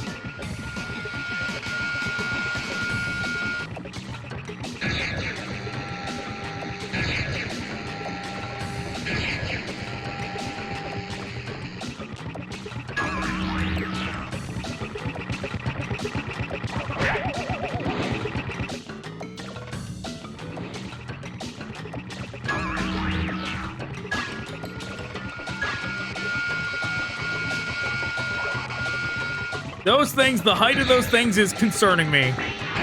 It didn't do the double jump. It did not do the double jump. I hit it.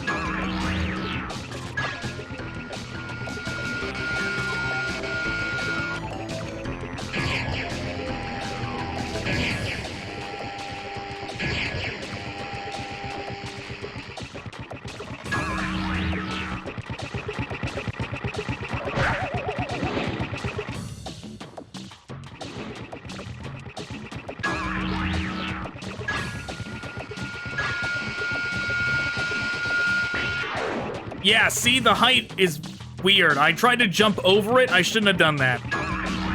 This dude is not as hard as that crazy Andross boss fight we did in Crash 2. Like, it's dumb things getting me killed here. It's not clean kills on his part at all.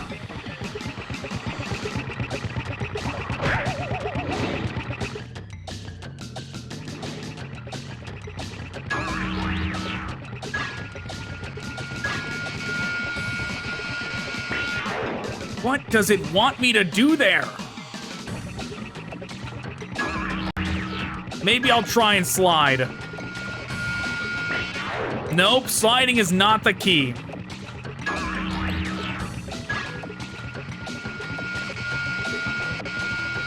I've been disconnected from the access point.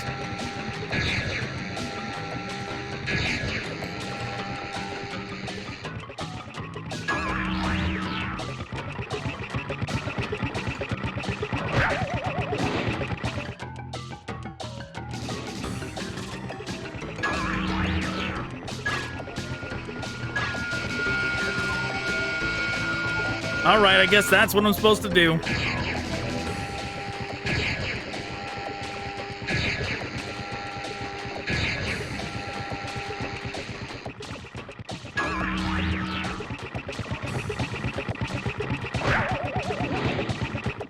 I almost messed up there because I tried the double jump, but the double jump did not come out.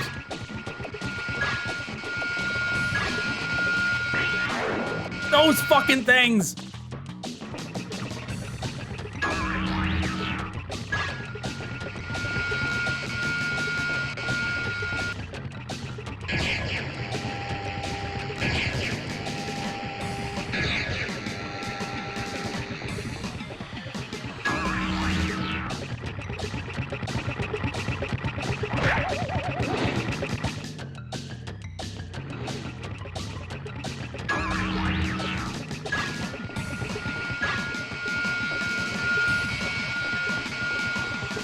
Yeah, I do not like those things at all.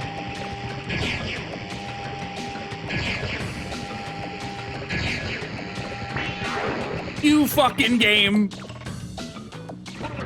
Once again, if you're wondering what happened there, the double jump did not come out once again.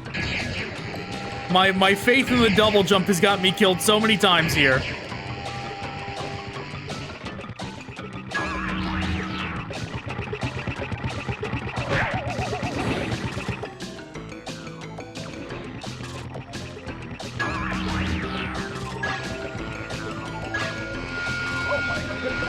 I despise those things. Those things are so awful.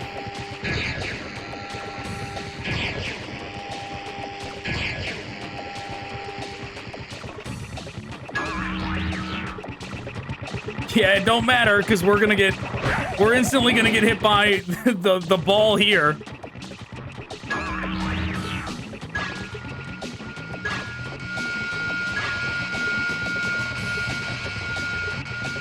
Oh, I did it.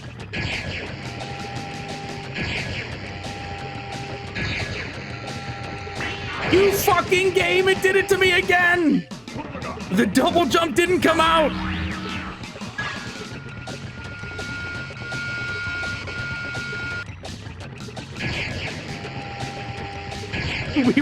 We were at the finish line, and the double jump didn't come out.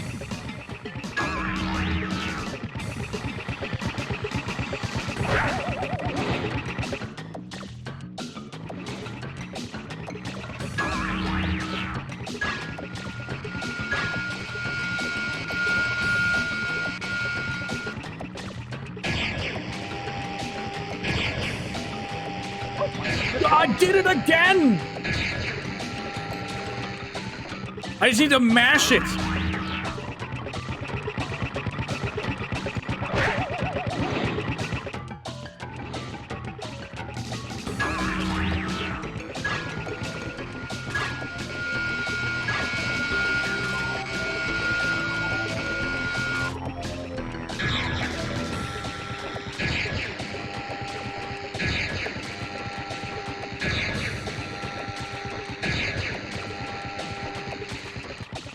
I just had to mash it.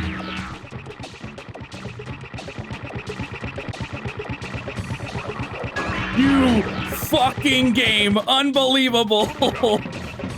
Because of the way it was messing up.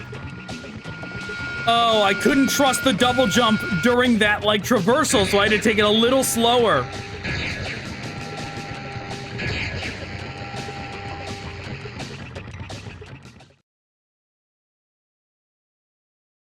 I refuse. We're gonna go load the game. I want to get all my lives back.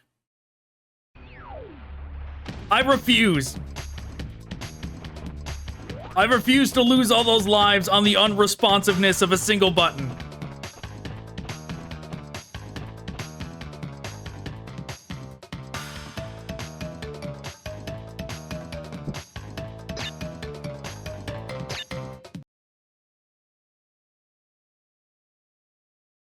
Okay, black screen. There we go.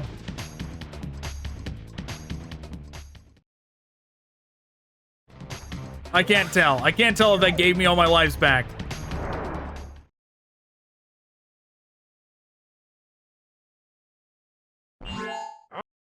I skipped it.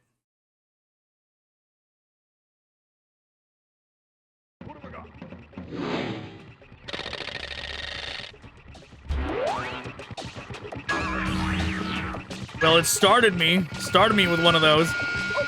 Doesn't matter, I instantly fucked it up.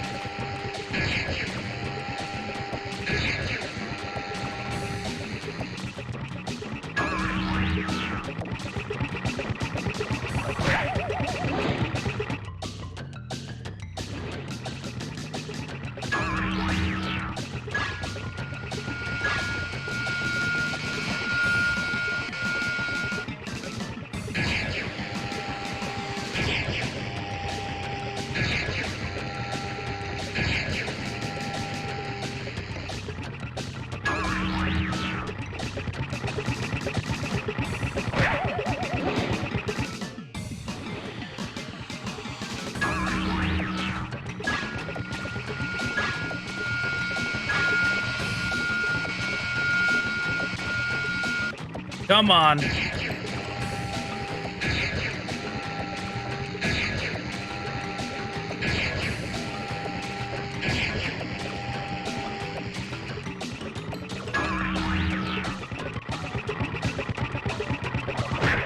I don't care. Oh, hey.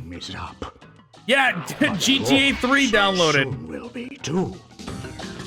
That was one of the games I got.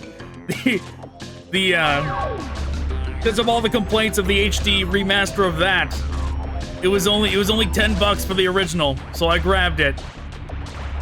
Death Tornado Spin. To spin longer and faster or to glide while in the air, press square button repeatedly.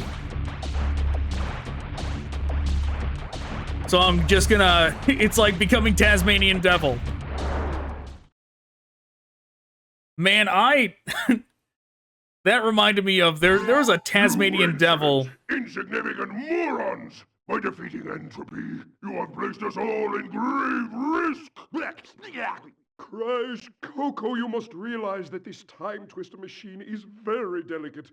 Without Dr. Entropy's constant care and control, who knows what it will do?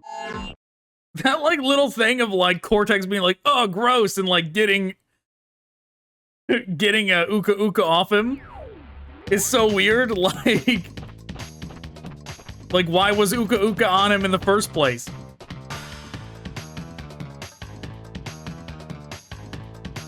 But yes, I grabbed GTA 3 and GTA Vice City as well.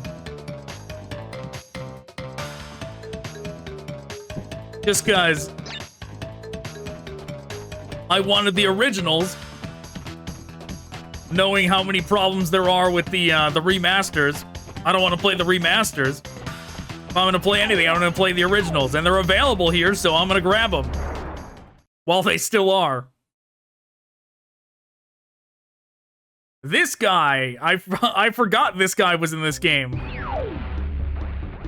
Like, I knew he was in 2, but I thought that guy we just replaced him.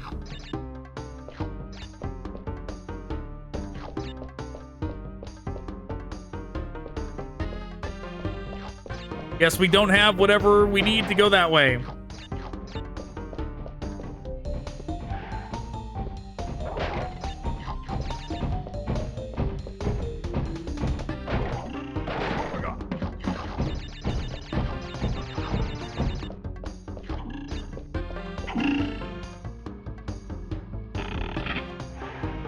All right, I was like, is that thing gonna go down or what?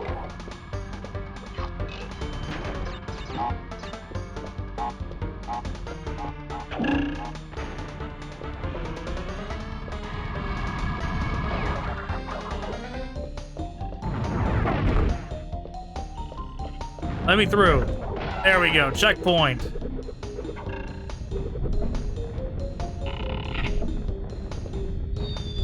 God damn it, game.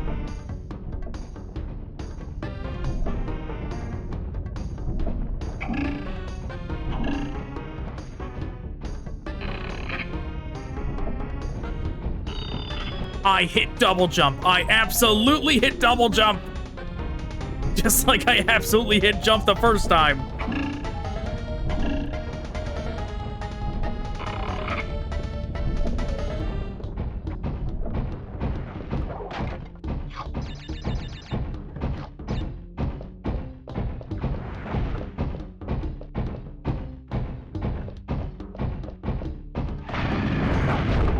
Oh, you can slide those things, apparently.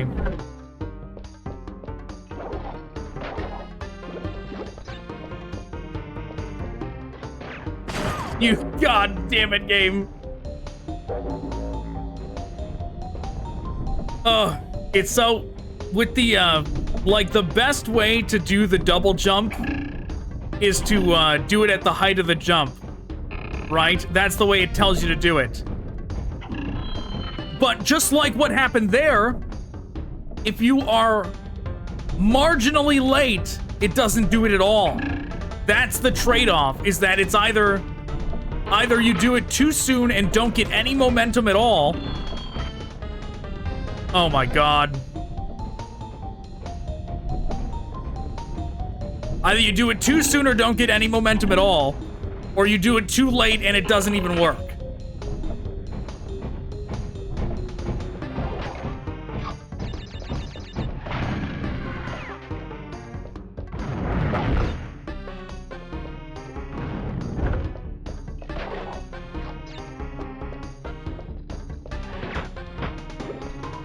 Wow.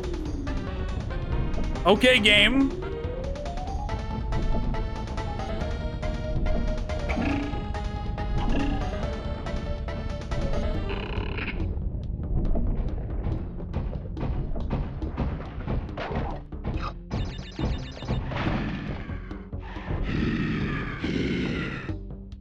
What have I got?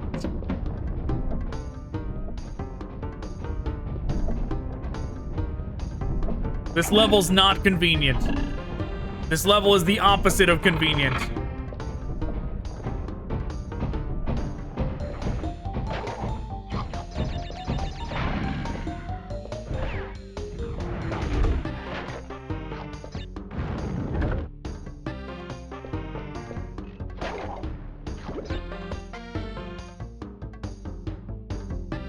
Okay, so what am I even supposed to do here?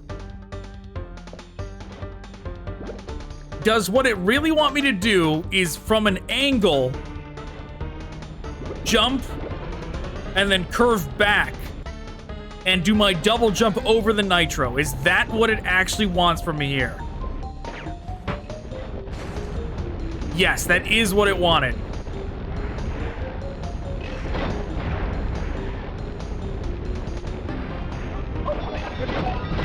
I don't know how I took damage there.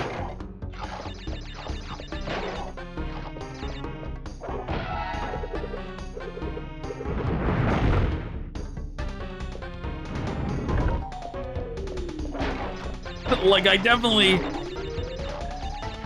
Like, it looked like I walked into him, right? It looked like I walked into him and then, like, got hit and then spun. But that is not actually what happened. I preemptively hit spin way in advance, and it didn't come out, and instead what happened. But, like, I definitely hit it way in advance. Oh, wait, I forgot. We didn't even try it yet.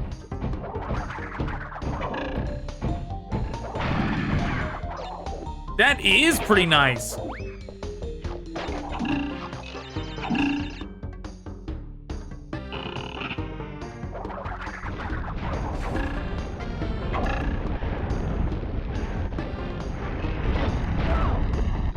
I didn't realize it was dropping too.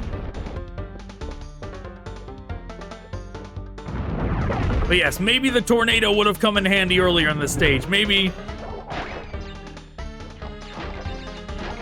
some of those platform traversals would have been more convenient with it. It's instantly getting accustomed to a new mechanic like that. Doesn't happen instantaneously.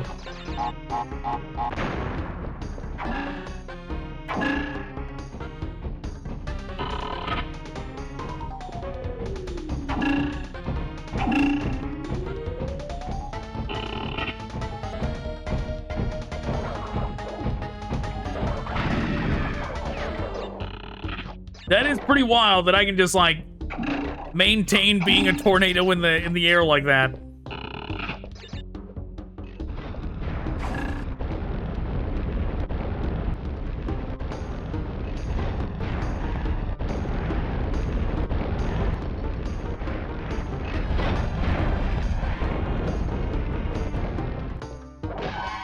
Not even gonna bother with that guy.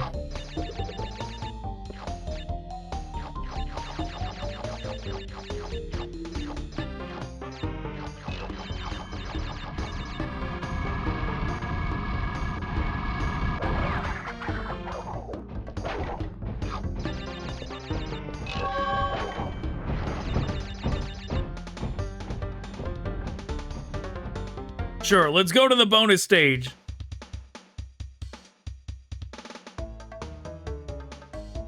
Even though these aren't nice enough to give checkpoints anymore.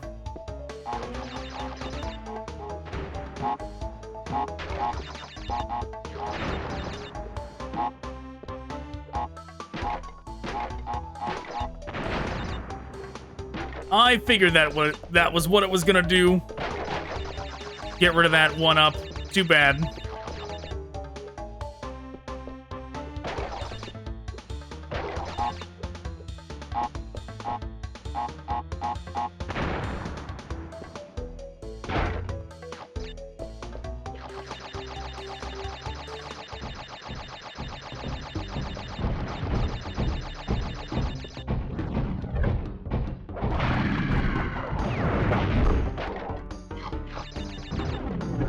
Yeah, that spin feels like remarkably not Crash-like. Like, not... Oh my god, game. Guess what didn't happen there? My double jump did not happen. Maybe I should have trusted in the tornado instead and just stood there and tornadoed.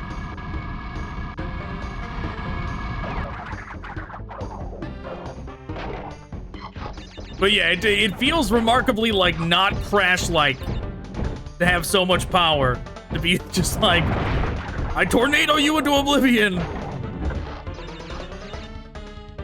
But yeah, it really reminds me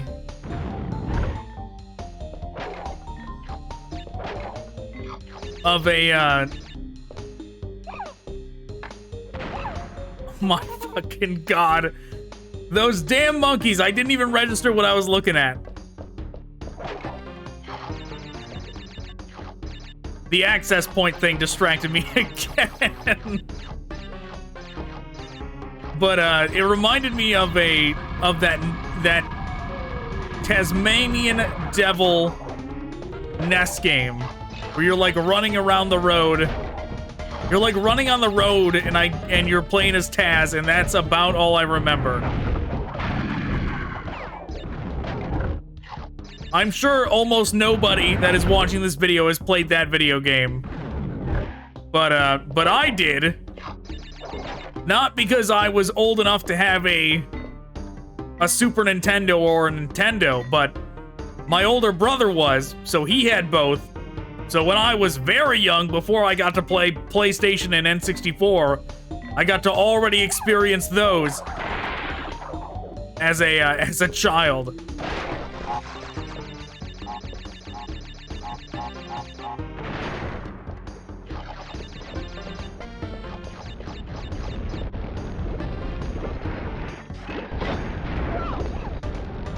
All right. That was a bit inconvenient.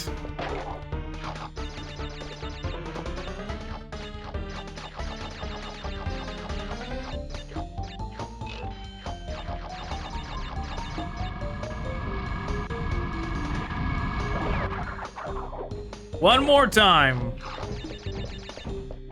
This time, surely we'll get it.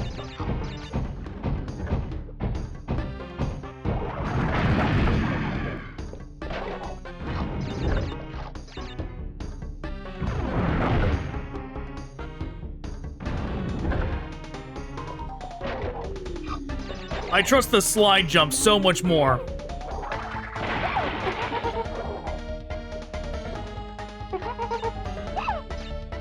I need an extra life now, monkey, so you're gonna have to cooperate.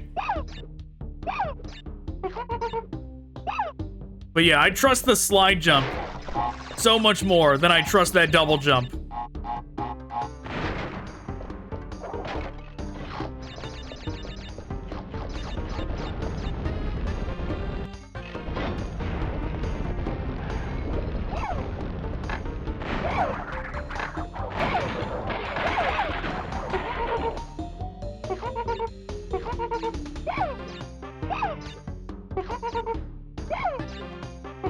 We're getting this extra life.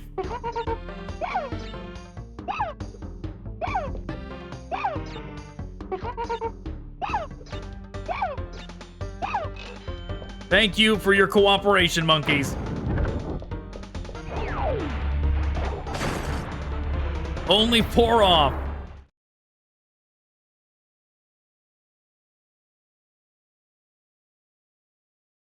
That was definitely the most inconvenient level so far, but it definitely also was only inconvenient because we did not get used to the mechanics yet of that new spin jump. Similar to how Crash 2, the level that took the most lives off of us was the,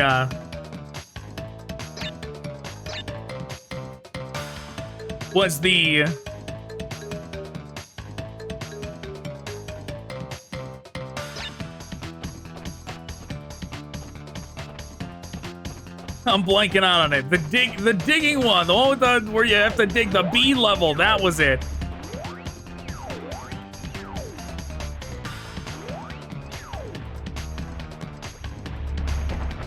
That's right. I thought there was a flying one in this.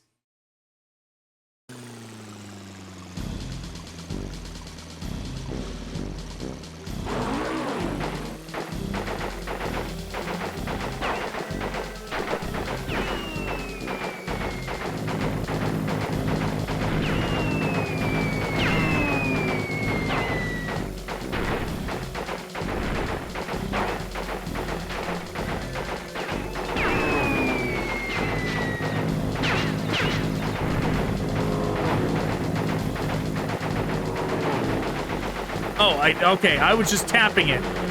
It's rapid fire.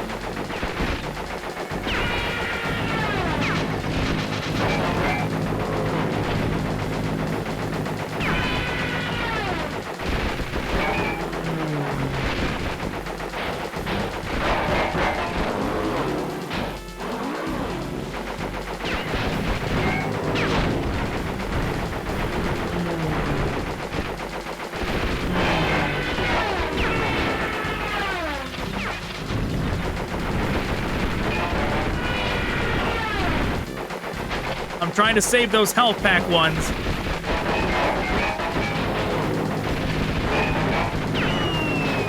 Considering I don't know how much they do. But I should really go for it now.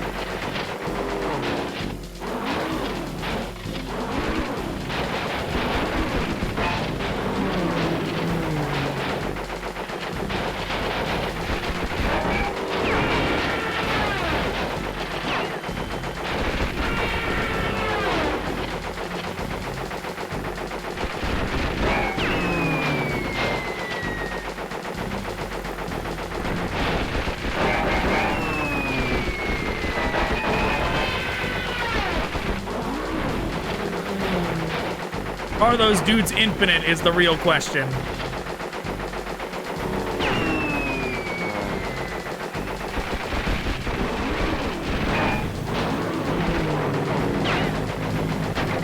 Because if they are, then they really are not worth dealing with.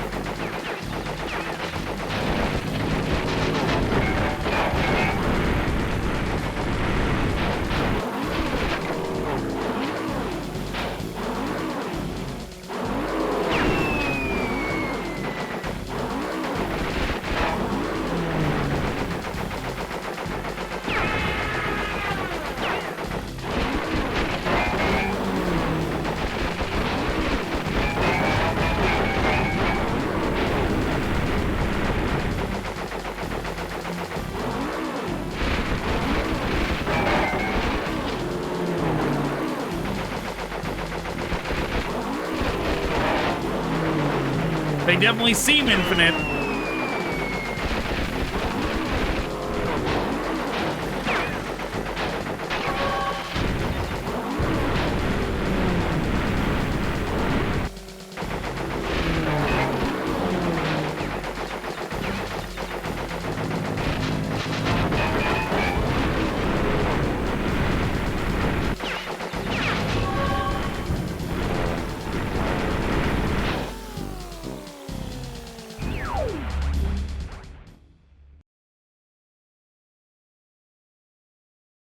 Did I get the crystal and the gem is the real question, though.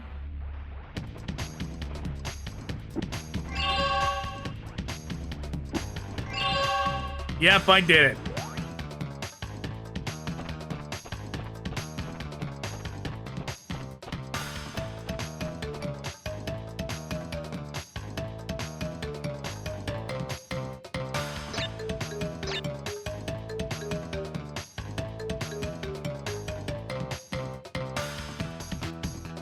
I don't want to have to redo that level at all, so that's why I immediately went to the save point.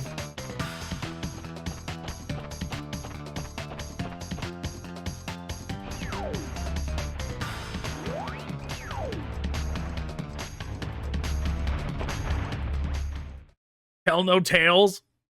Like that, like Dead Men Tell No Tales kind of thing? Pirate theme?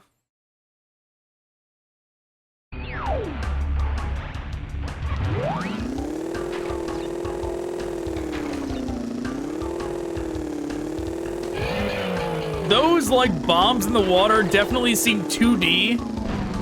They don't seem 3D, they seem 2D, which is what makes the depth perception on them not so great. Because it's like it's a 2D image floating in a 3D world, just like 2D images in a 2D world trying to be 3D is even more hard to tell depth perception. But this is only halfway to that.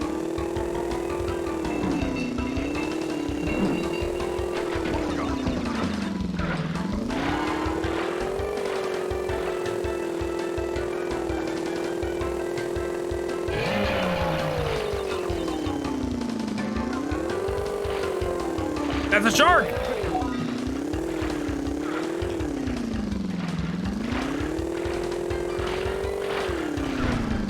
Where am I even going? This way? Okay.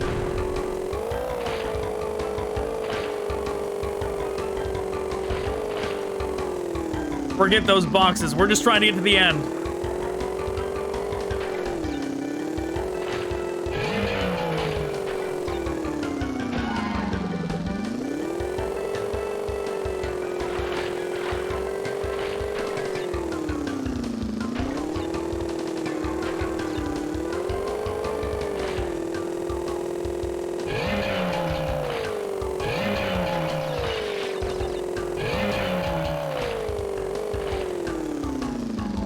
That bird was bait.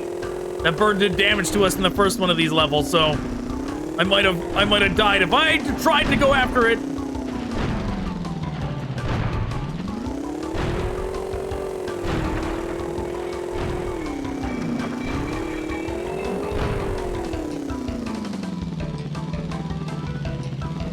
Just trying to go around that bomb.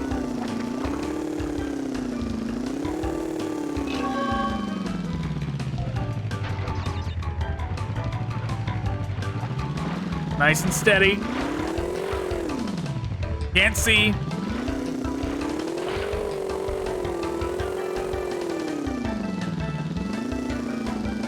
That's okay, because we got a checkpoint.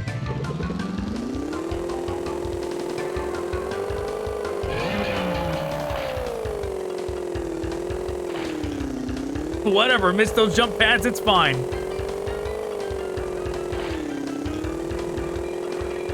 Oh no! The damn shark got me. That kill belongs to the shark! Oh my god. That kill belongs to the shark though, not that captain swinging the chain. The shark is what guided me into the death swing of the chain.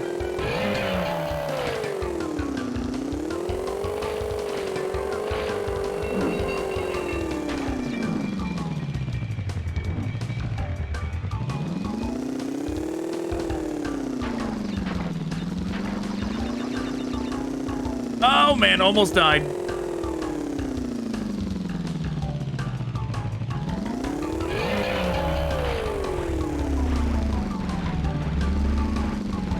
All right, come on, get me out of here.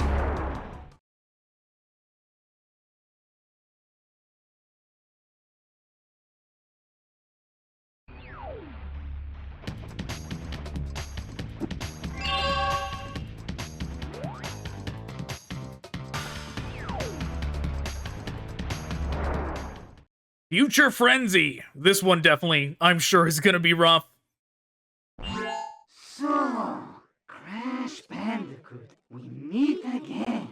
Uka Uka and Dr. Cortex want me to teach you a lesson. Well, I've made a few modifications to my mechanics since our last encounter. So back off or be deleted. So it's gonna be another Andross fight?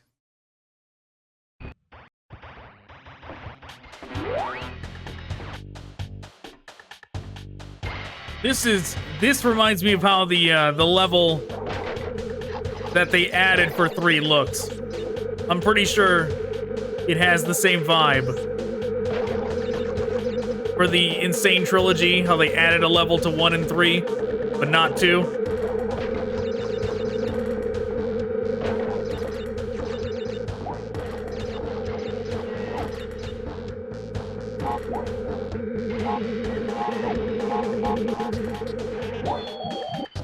Well, now I know. Don't slide on those things. It won't give you enough time to jump.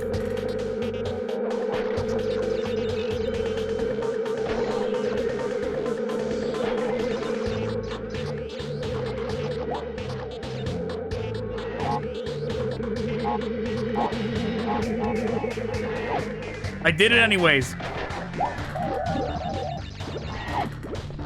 Just a matter of sliding sooner.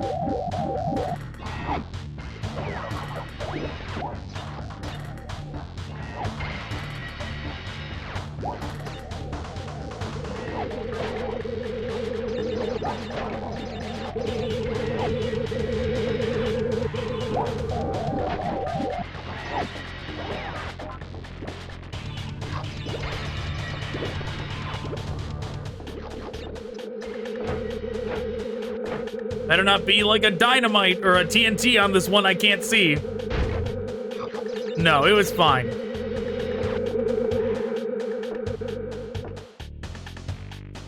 Where are we going? It better be to a checkpoint.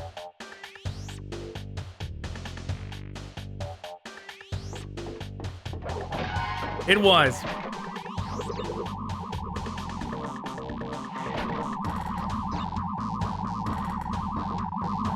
Oh, wow, look at this guy.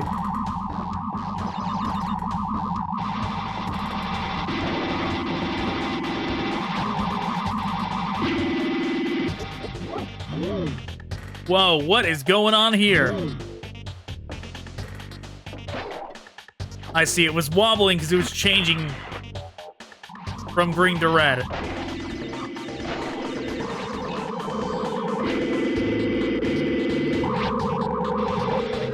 Well, I tried.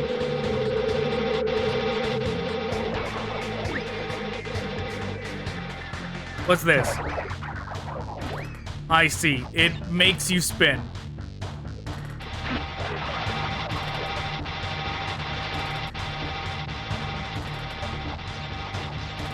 All right, checkpoint though. That's all that matters. I tried. He inched up to me. I hit spin, but it was too late.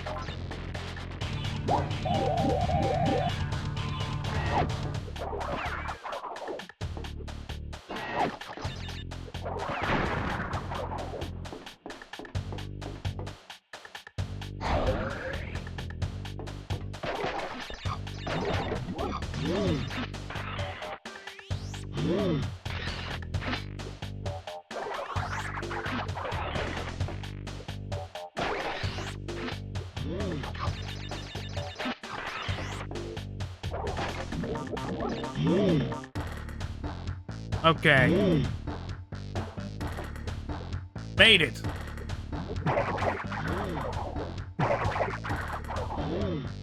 Yeah, no thanks.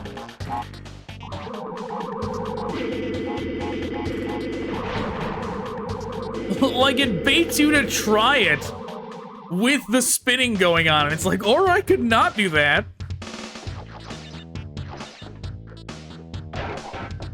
It's telling you, just reminding you, like, hey, you have a double jump, by the way.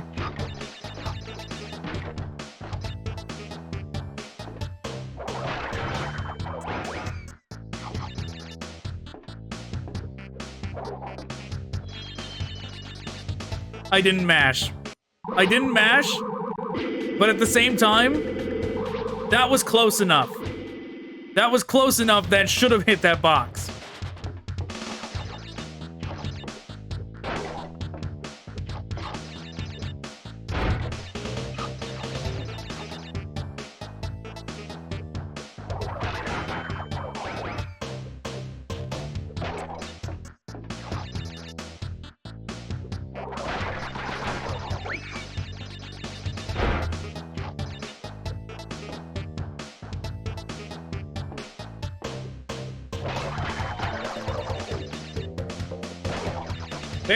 Barely made that.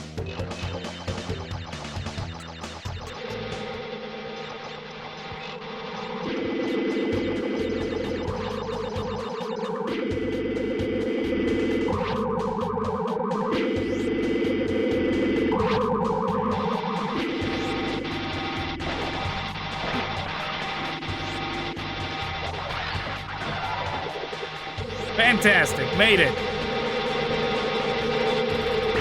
No, it's too fast.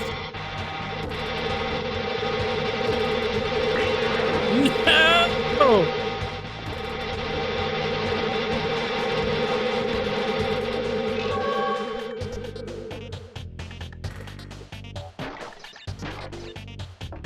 All right, let's get out of here.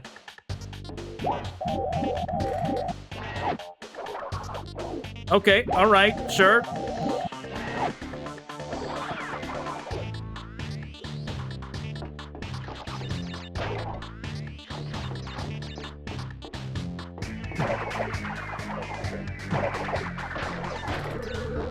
Whoa, game. I thought it was gonna keep spinning me, but it did not.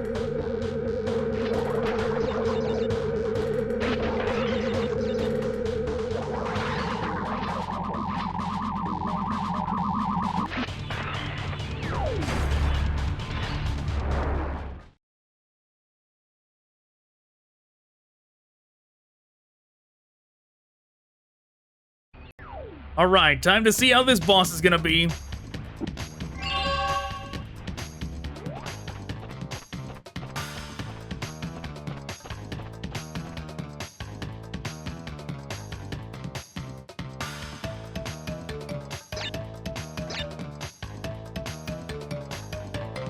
So far, I stand by the second game being the hardest one.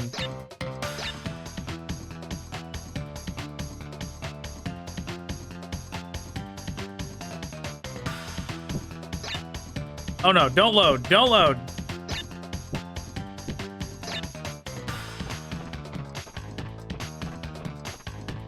Like, sure, I cheated a little when I reloaded and got my lives back.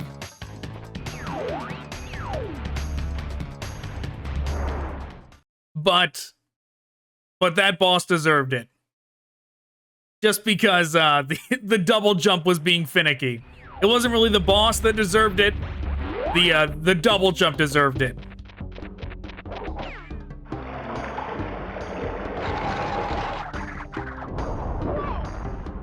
Okay, you know what? I had a feeling I was about to die there. Because I was like, surely if I keep spinning, it'll keep hitting it. But, I was also, like, as I was seeing it not spinning, I was like, all right, I'm gonna move forward. And as I was doing so, I was like, I am about to die.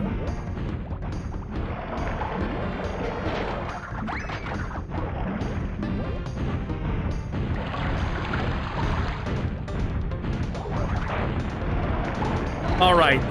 All right, a little tougher to hit that guy than I gave it credit for. I don't like these boxes. I don't want to... I'm dead. Guess what happened there?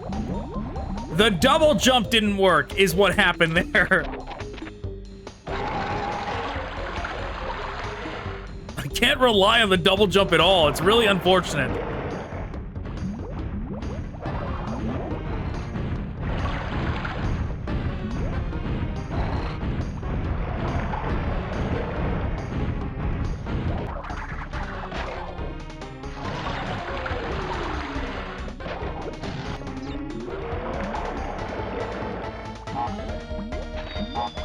Oh no!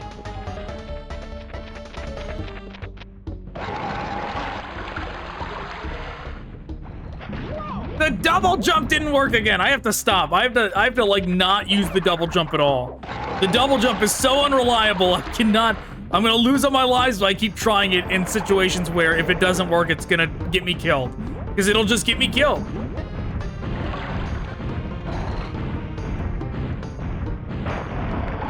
Oh my god. Oh no!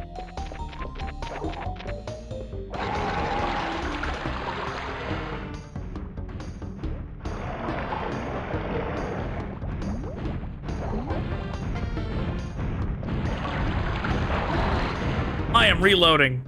I'm reloading.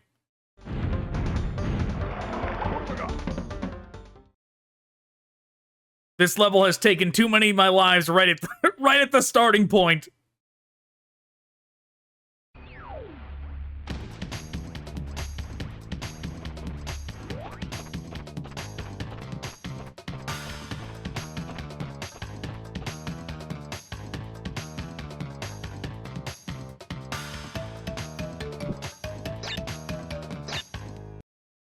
I hope they got rid of the double jump in that It's About Time game.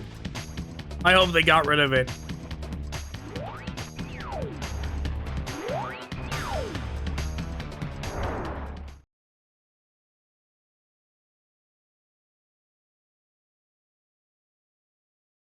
What have I got?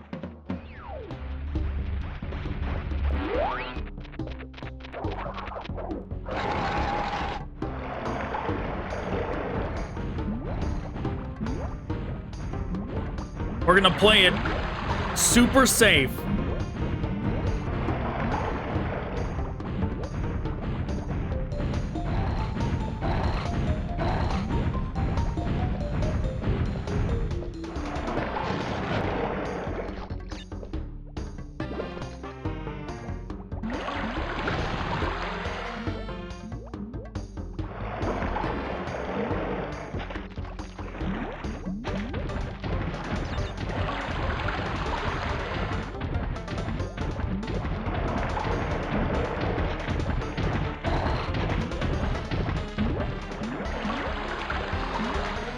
What is this thing?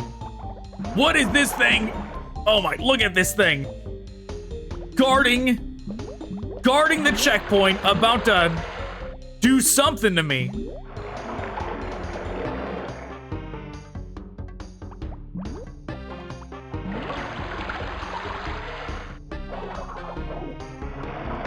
Maybe a slide will do it. Look at his little skinny legs.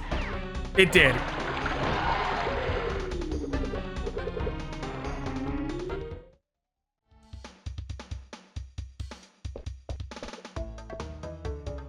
Oh, it's one of these. No, thank you.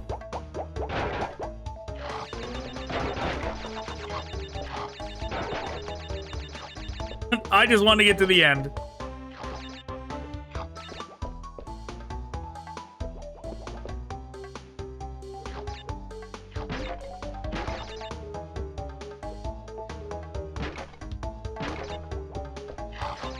You know, that actually...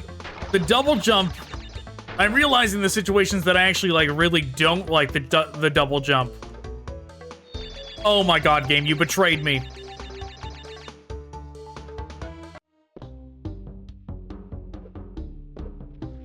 Which is, like, in Crash 1 and 2, I like to, like, just hit X to jump, and then, like, press it again.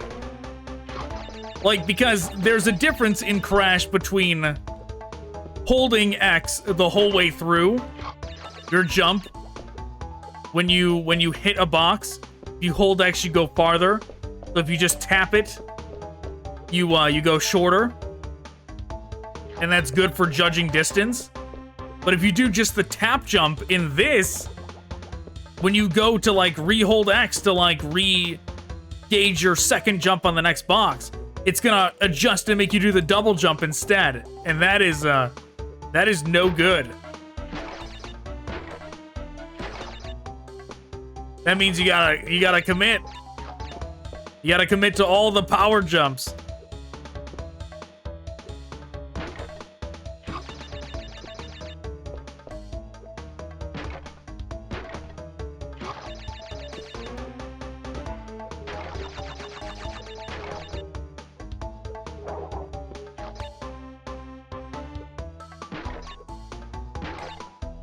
Oh, jeez. What got me killed there the first time and almost got me killed there again the second time was what I described earlier, which was the way this game actually propels you further forward than the other Crash games do.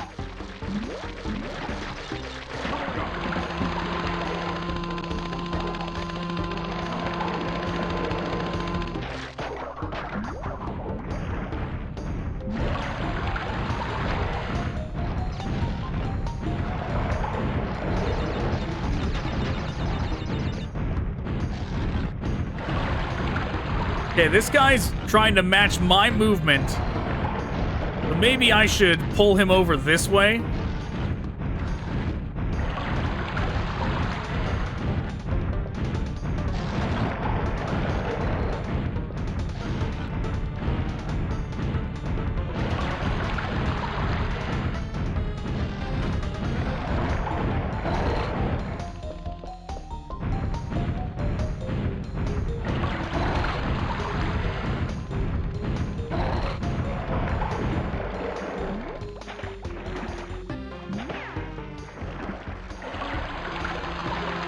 I gonna die here? Okay, no. The fact that the floating thing was here had me worried. I was like, is it gonna just kill me here?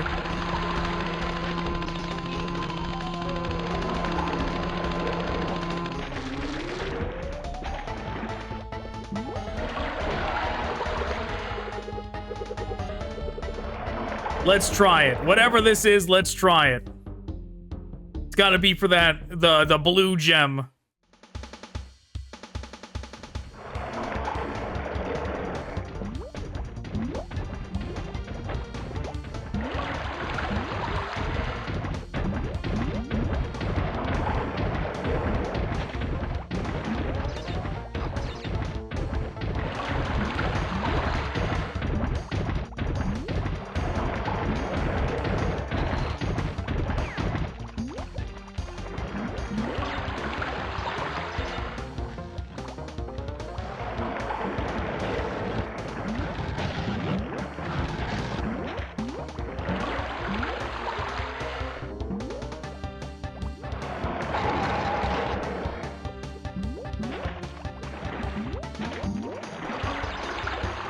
So far, so good.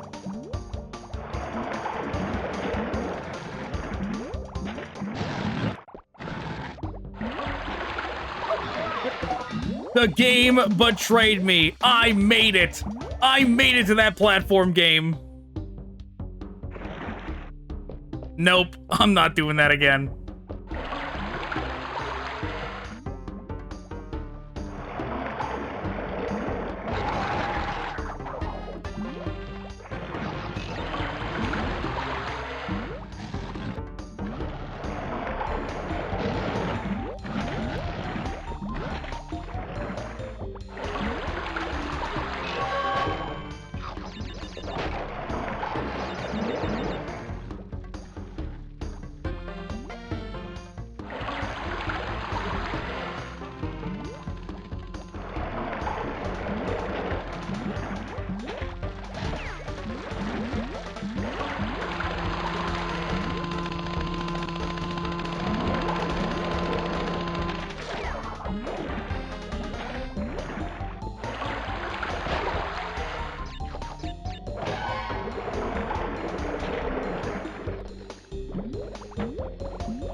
All right, we'll wait anyways.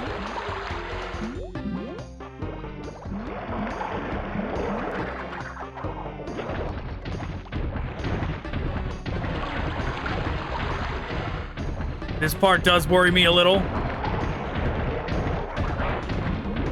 I was rightfully worried.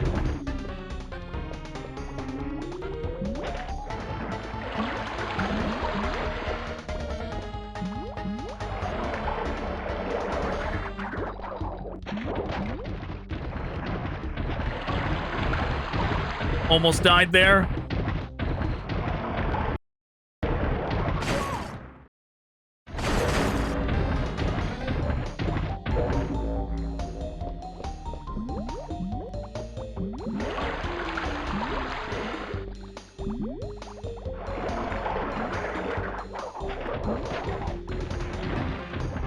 Thought I was gonna die there.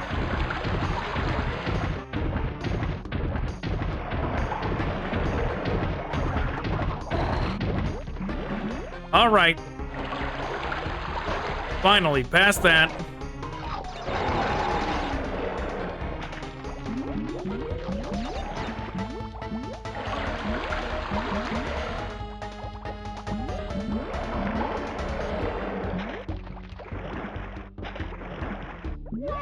No, game, please! Oh my god.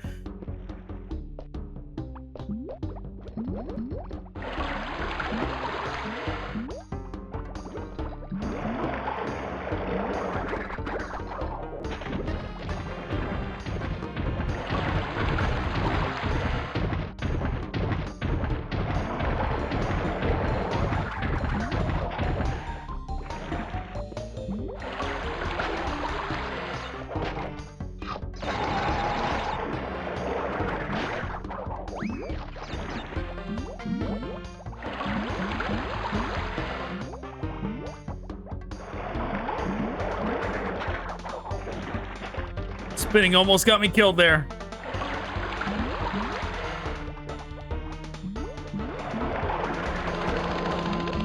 What am I doing? What am I doing? What am I doing? Just go back to safety.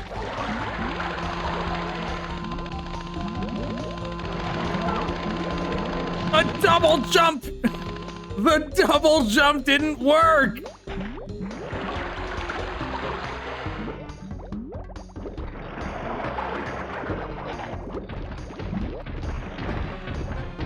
The double jump has been the biggest killer. I think that is... That is why, if I would want them to remove anything from this game, it would be the double jump. Just because it has not been a single enemy that has killed me the most out of this game. It has consistently been the double jump that has killed me.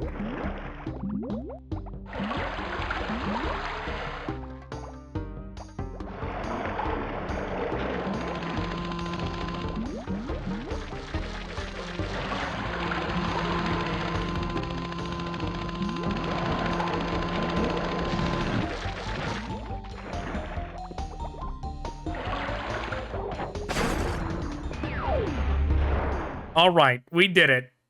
We did it. That level was pretty rough, but it's done. It's over.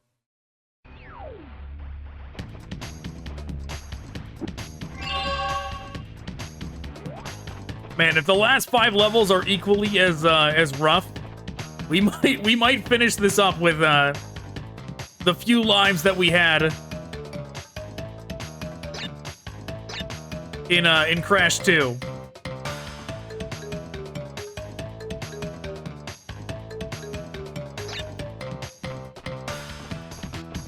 I still think Crash 2 was harder, by like a wide margin, actually, thinking about it. Like, the running away from dino levels in this one are pretty pathetic in comparison. Like, they were, like, really, really easy. So, you want to go a few rounds? When this is over, we'll see who's obsolete. Like, it seems like they replaced it with some of the Coco levels or, like, the weird gimmick levels, whether it was the bikes.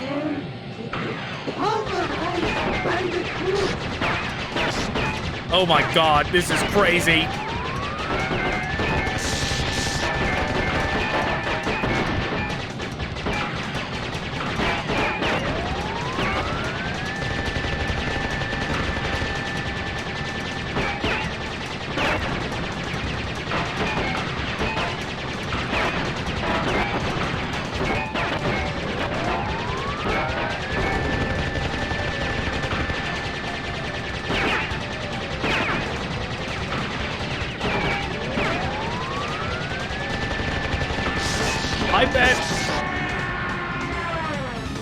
I bet a Crash Bandicoot themed Star Fox game was on their list of gimmicks to do that they never did.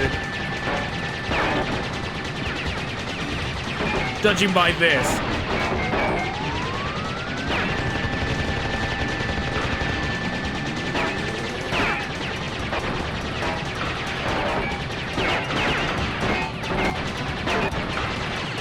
Yeah, I didn't realize they took what they did before and, like, really ramped it up.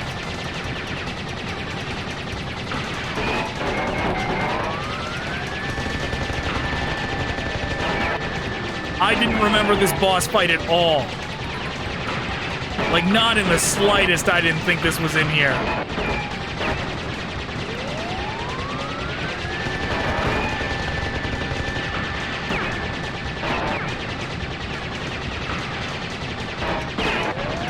Yeah, like they did Crash Team Racing and Crash Bash. I bet if they could have got away with it, they would have done a Star Crash.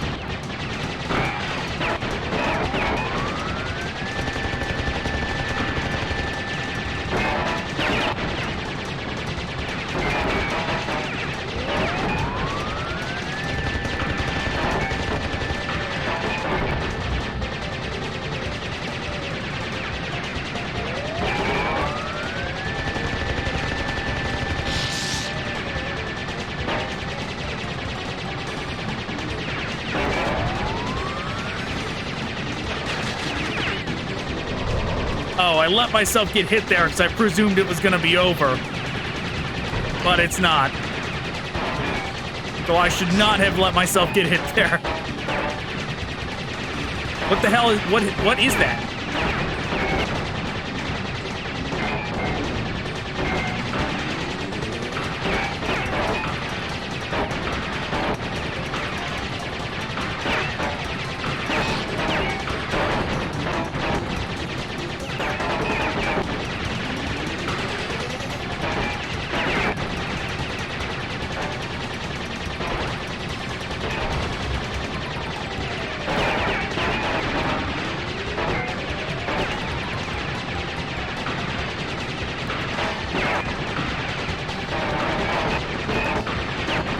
Where did that one come from?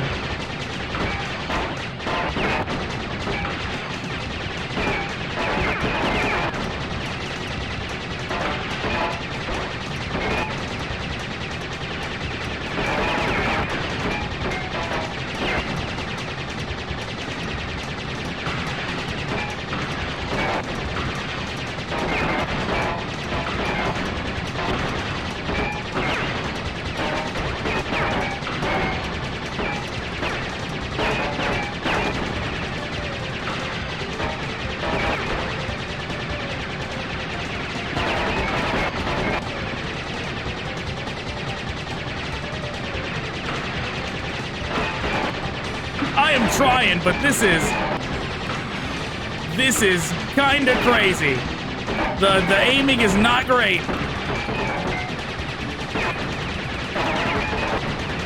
Onto the ship, at least. It's very easy to aim at the stuff coming at you.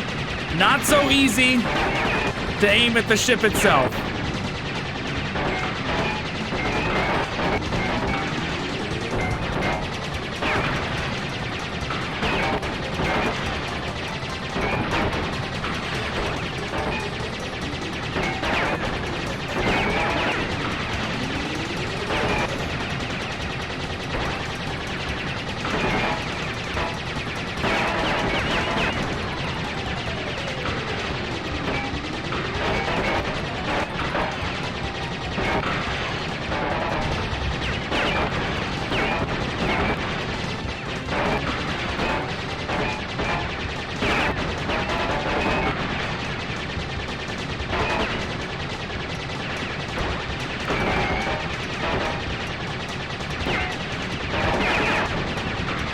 Come on!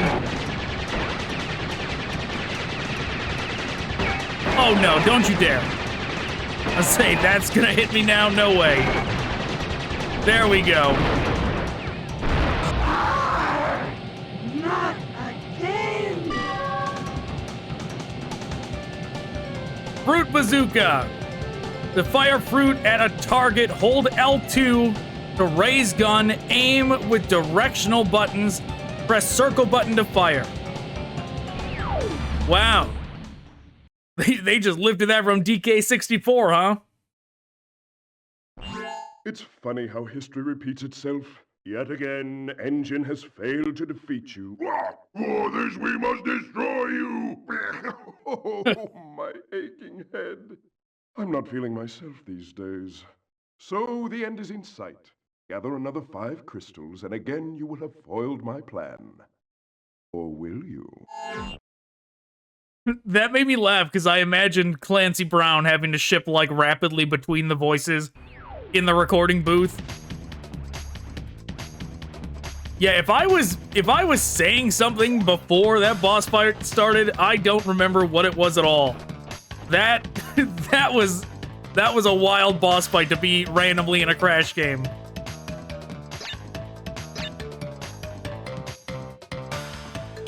But like, it did work like pretty well in terms of like a Star Fox game, right? Like, they did set it up pretty well. They could have theoretically done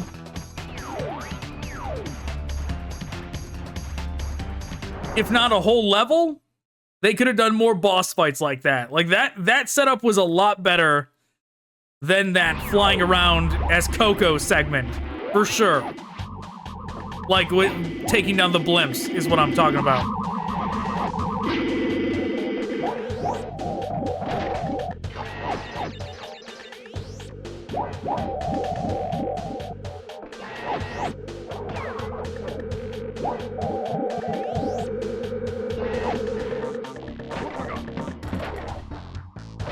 What is that thing?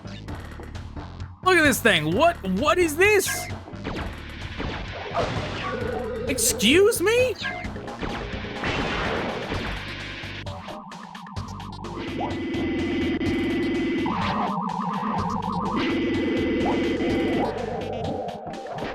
Well, I currently don't have a solution for what that thing is.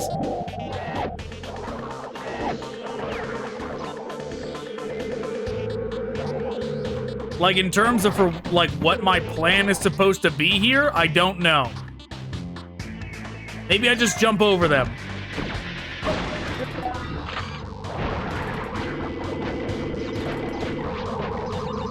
Okay, like, jumping over didn't really work. This. It's another case of, I'm supposed to... The controls are inverted. Why would the controls be inverted for that thing?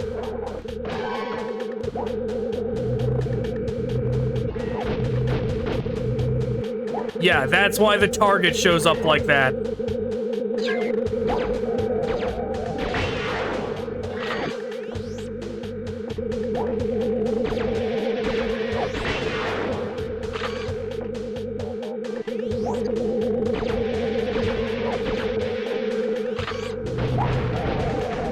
That is pretty jank, to be honest, but whatever.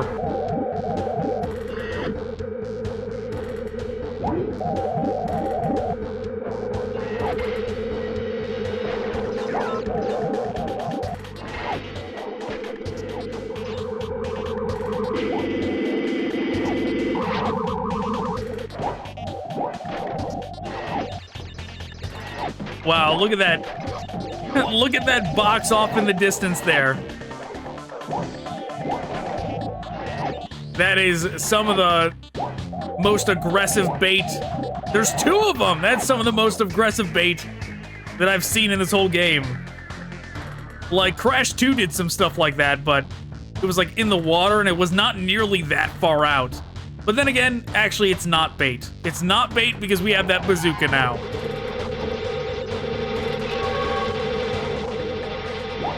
You know, I know as a kid that I beat Crash 1 and 2. Well, actually, I don't know if I beat them as a kid. I think I beat Crash 2 as a kid, maybe? I don't know if I beat Crash 1 as a kid, to be honest. I think I did, but I don't know for sure. This, I don't know if I beat. I don't remember this stuff that we're doing. This is ringing zero bells. This might as well be brand new. I tried to spin. I tried.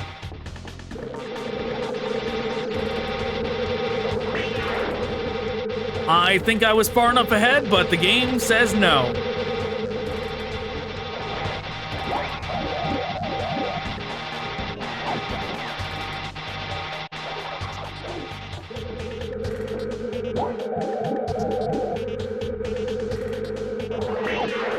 All right, game. I guess I just need to step back. I didn't realize it was gonna stay down for that long.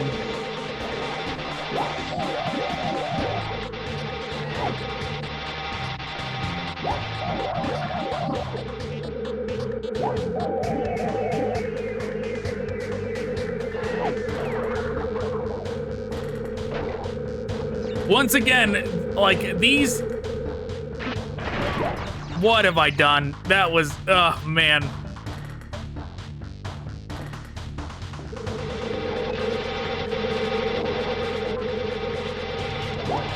Using that... Using this bazooka is not even entering my mind. This is the furthest thing from playing as, like, a Crash game. Of switch to your goofy inverted bazooka. Like, why? What, of all things, why are the controls inverted on that?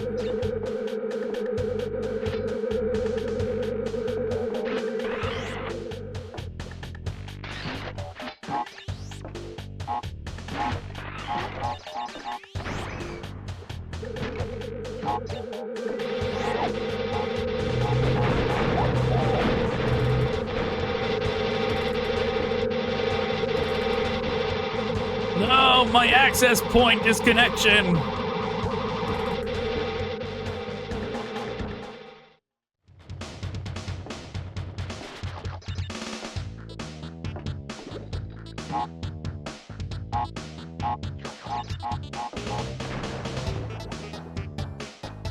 Which, actually thinking about it, I wonder where I got stuck. If I didn't get this far as a kid, I wonder where I got stuck.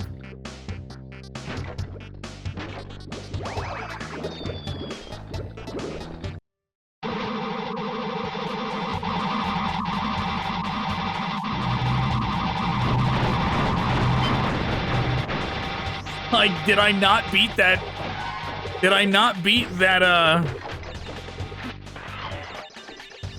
the Star Fox boss? But I didn't even remember that Star Fox boss, to be honest. Maybe the prong guy. Did I really get stuck on the prong guy? Oh my, the inverted controls, man.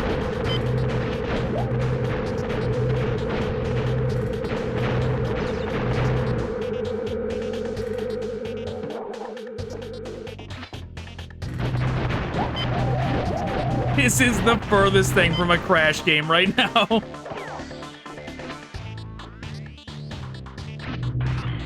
Challenge ahead, just blast it with your bazooka.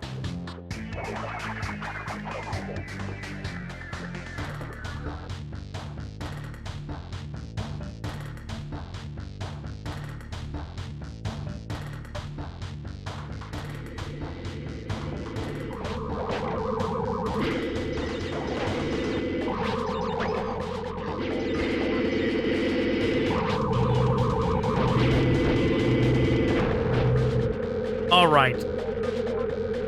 This shouldn't be too complicated. That thing, like, waking up right there was a nightmare, though. Just playing possum completely.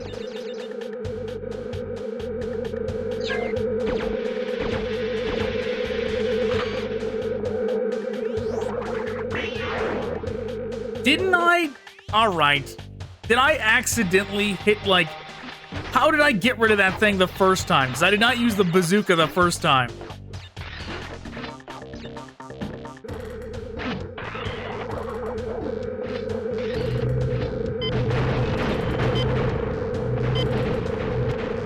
Maybe it's like you just have to... Because I think I double jump and spun the first time and that worked.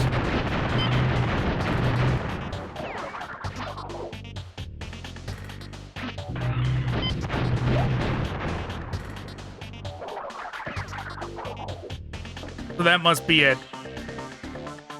That I can double jump and spin as long as I hit the target, but if I touch any other part of it, it's an insta-kill.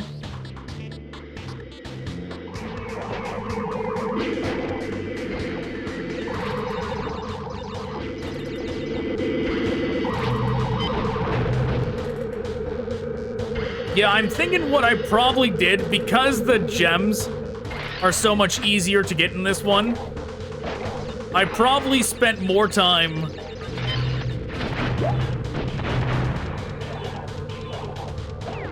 doing that as a kid and doing like the speed challenges. Oh my fucking god, man. All right. And then probably gave up on whatever level I couldn't do.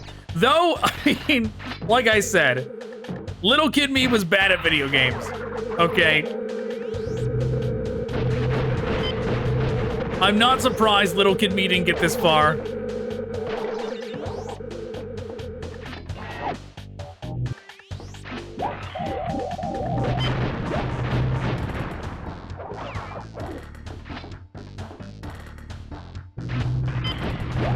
Like, I'm pretty sure I eventually beat Cortex in Crash 1, but I don't think I did it till, like, years later. And my older brother, one of my older brothers, was was very much into Crash as well. Like, I didn't own this game as a kid. This was a game he owned.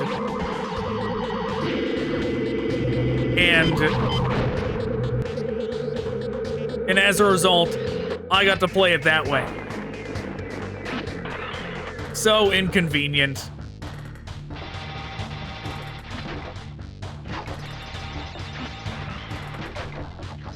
So maybe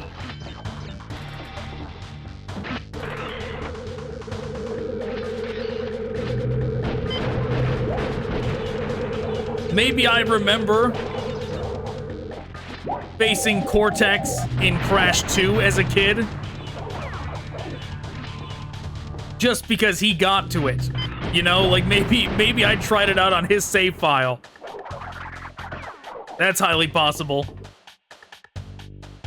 And maybe he grew out of Crash by the time Crash 3 came out. And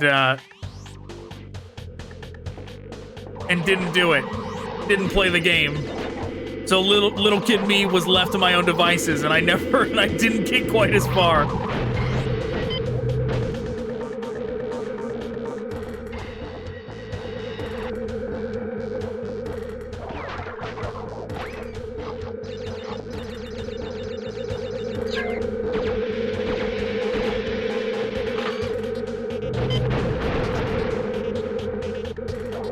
That was the end of the stage 2. Wasted so much time at the finale part.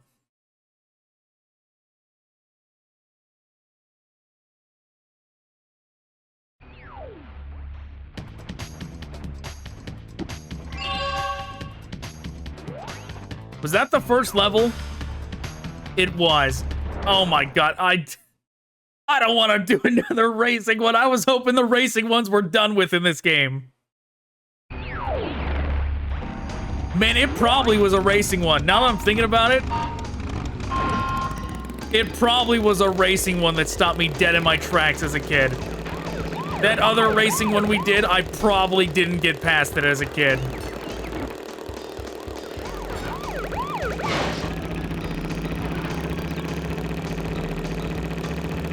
Like the whole... All the things you know to do from playing a bunch of games that feature racing. Cutting the corners super tight. Knowing just when to hit brake and all that. That comes from playing lots of racing games, right? And I don't think, as a kid, I gave a shit about racing games at all. This probably would have been one of my very few racing game experiences, and I probably... Yeah, you know what? Thinking about it, that's probably what happened. I probably never got this far specifically because of racing.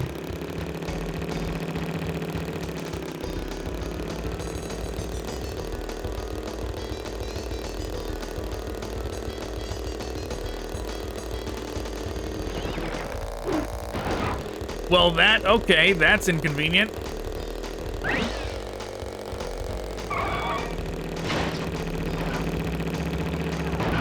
No, I botched it. That was super close. I botched it even worse.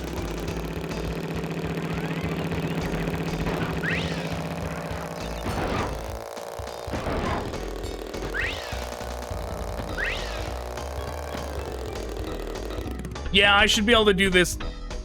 As long as I don't, like, mess up somewhere critical, I should be able to do this time. Yeah, I think as a kid... I think the first racing game I probably really got into as a kid was probably Jack X. And then, after that, I think the next driving game I got into after that, which I wouldn't call it a racing game, is Burnout Revenge. Because it came bundled with my 360. I've got to do that for Monday Night Nostalgia one of these days. Because so many people that got that bundled combo, I'm sure have nostalgia for those games. The the bundled 360 combo of Call of Duty 2 and Burnout Revenge. How much of Call of Duty's success can be traced back to that bundle, I wonder.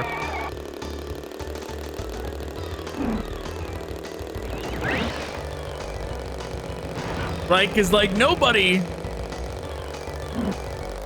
I'm sure it had its, like, amount of fans, but, like, Call of Duty 1. But, like, Call of Duty 2 is really where it gained a lot of recognition because of that bundle. And then it took no time at all after that bundle for the success to just kind of, like, stack on top of itself and steamroll until you got Modern Warfare. No! I would call that a critical failure. That was the mistake. I didn't realize there was a pit right there. That was the mess up that's gonna cost us the run.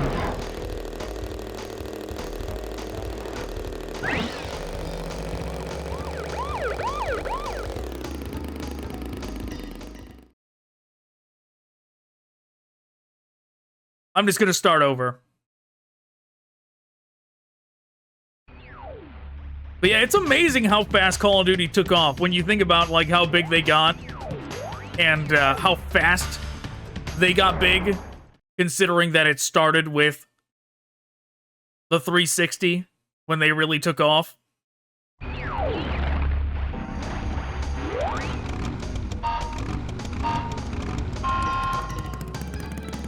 Well, I didn't get my boost start that time.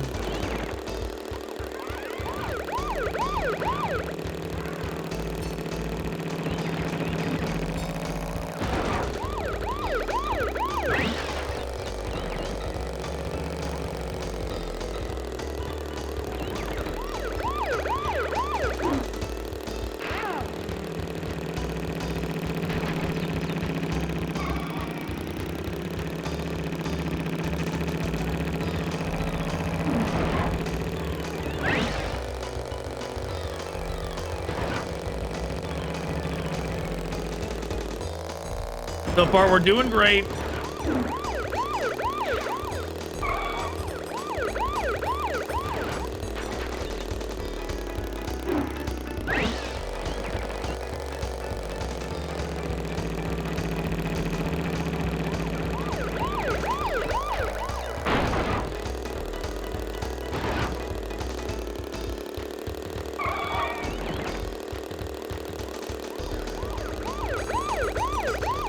I missed the hole. That's fantastic.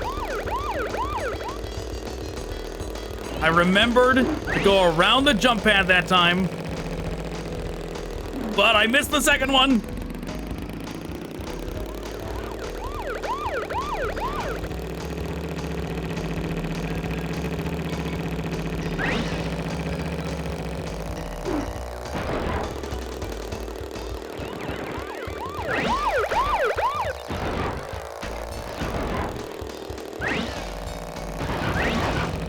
No, this fucking guy! That's so bullshit. If I had been a second slower, I would have bounced, I would have jumped over him. No, that was like a perfect run. I don't know how I got so close the first time when that run was so much more perfect.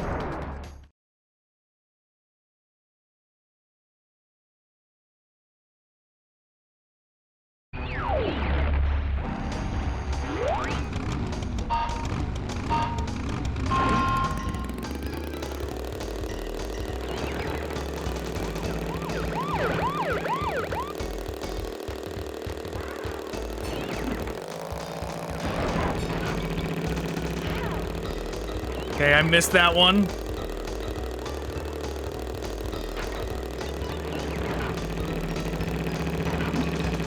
Wow, this fucking guy.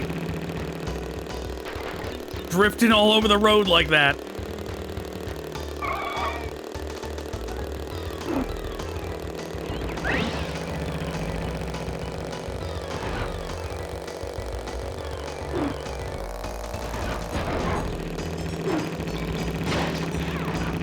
Okay, not great. Definitely a setback. Not the end of the world.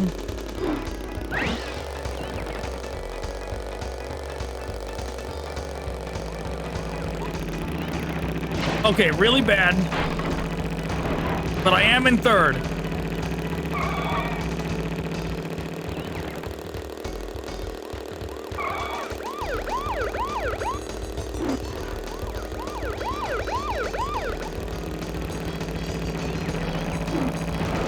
Okay, I didn't get the speed pad there.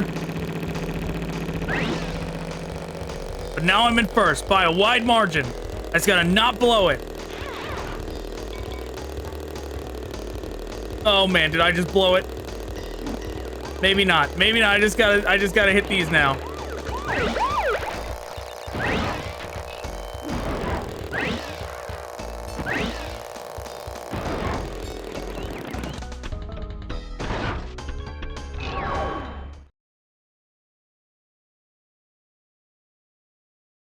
But yeah, I should play Burnout Revenge. Burnout Revenge is such a good game. I don't understand, to be honest, I don't understand how there wasn't more Burnout Revenges.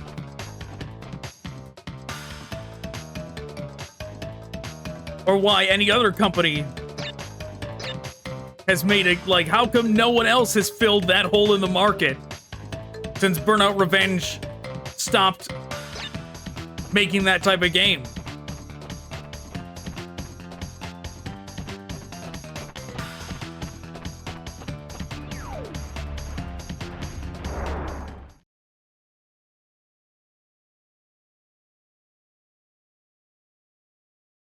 Like, is it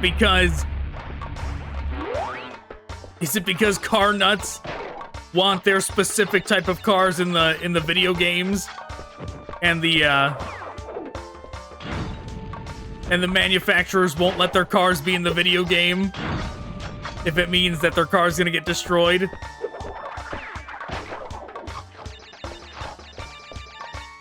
I don't know. I feel like the closest thing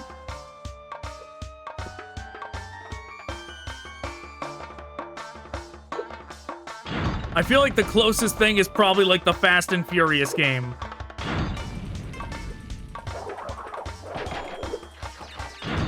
But even that is like still nowhere near close.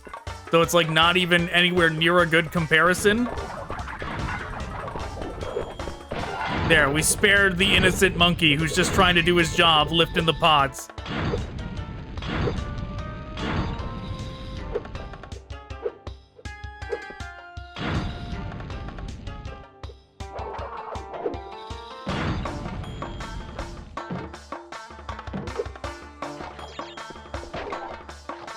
We're already at the crystal? Surely we're not, like, towards the end of this level already.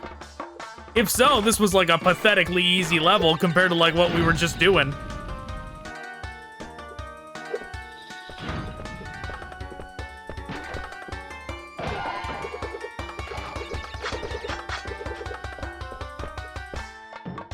The jumps weren't cooperating.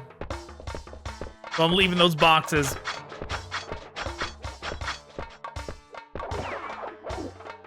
I've been disconnected from the access point. Oh no.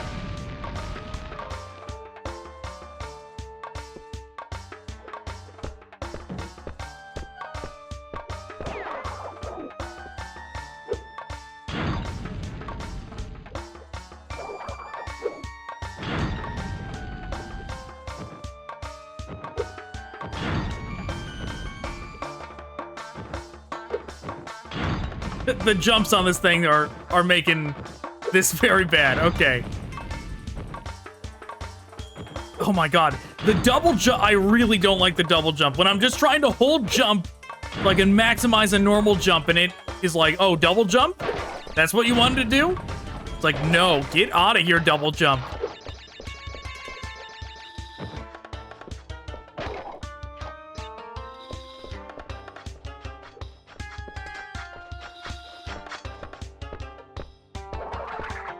No! You fucking game! Oh my god! The game betrayed me there so bad. I just tried to spin at the guy, and because of that new move, man, I think I don't like the new moves. I think the new moves actually hurt more than they help.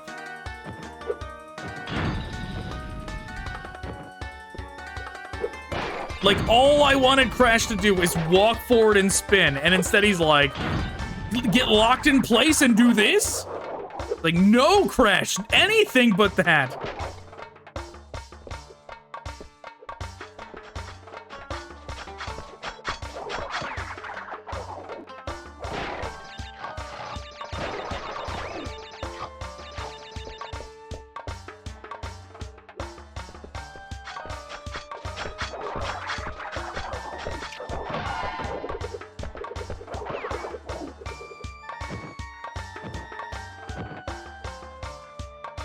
A fucking double jump. Unbelievable. Once again, all I was trying to do was hold X so that I could get the maximized jump out. And it instead made me do the double jump and propelled me to my death.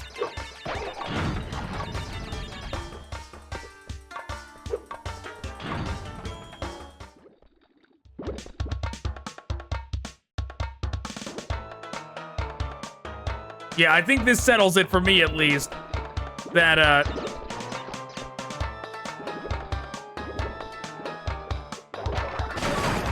well, I'm not doing that again. Like, I honestly think the new moves detract from this one.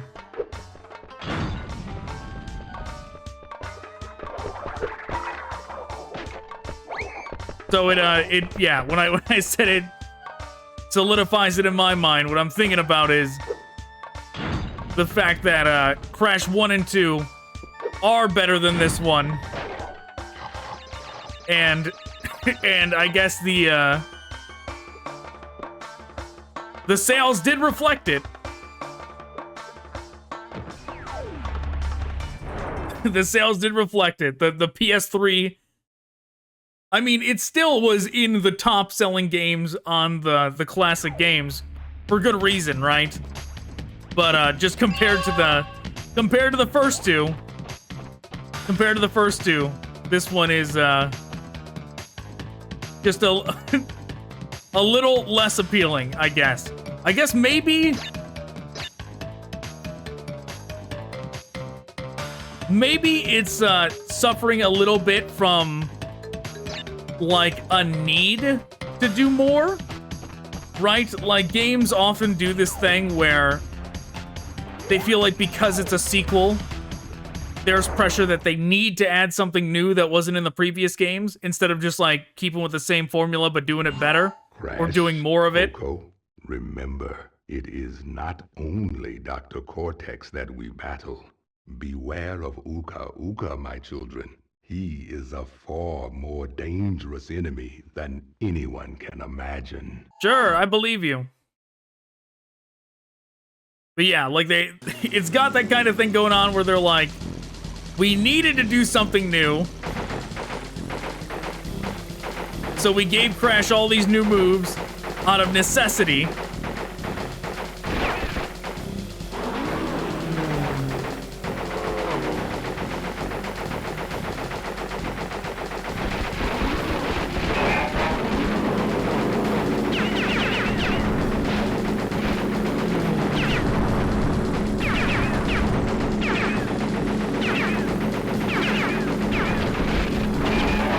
Oh, I see, it's the engines. Wow, Crash goes down quick.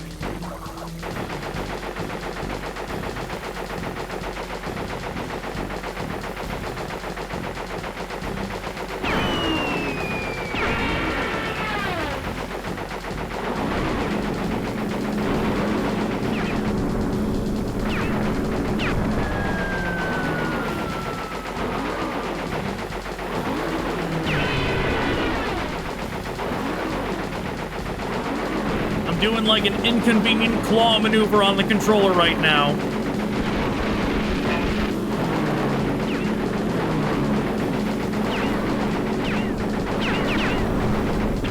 But you know what? The reason I always presumed that the second was least popular and that this one was second most popular was because the second one is so close to the original, but I liked the original better. And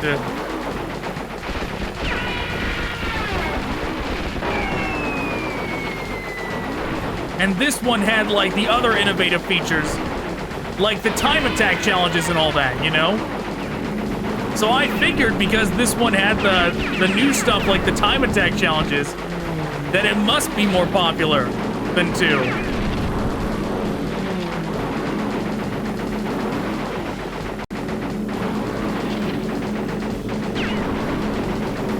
But the PS3 store sales charts don't lie, I guess.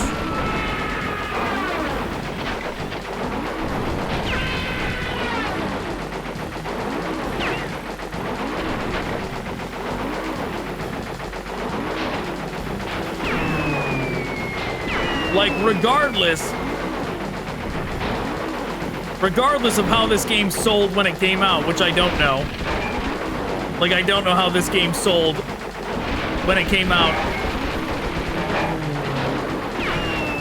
compared to, like, Crash 1 and 2.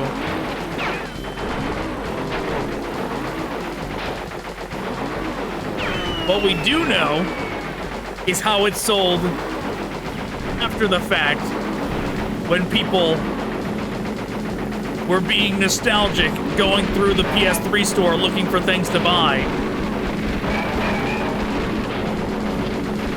They resoundingly bought Crash 1 and 2 first, and far fewer people bought Crash 3.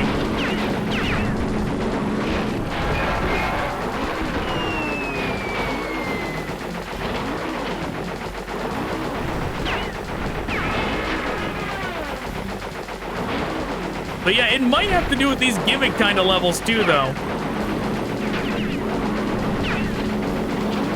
Like, despite the bear and boulder levels of Crash 1 and 2 being absolute nightmares,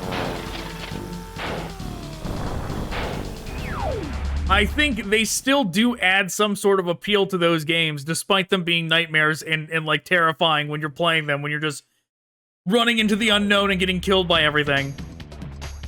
This, like, taking out those and replacing it with other gimmicks, because those dino levels really don't count. Those are very light versions of that concept. Those are, like, extremely easy variations of those.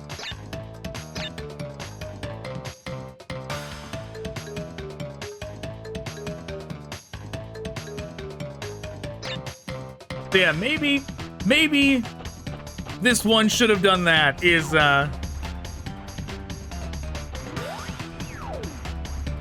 add in more of the traditional Crash levels. No, what have I done? What have I done? Because yeah, like the Yes, Coco, if you have already retrieved a levels crystal, then you will find a floating clock when you enter for the second time. This floating clock activates time trial mode. Grab it, and the clock will start ticking. Sure, thanks. Race for the end to get the best time. But beware, some elements will change. Also, don't forget to like and subscribe. Like, oh my fucking god, Aku Aku. Can you say anything that's not, like, straight up tutorial information?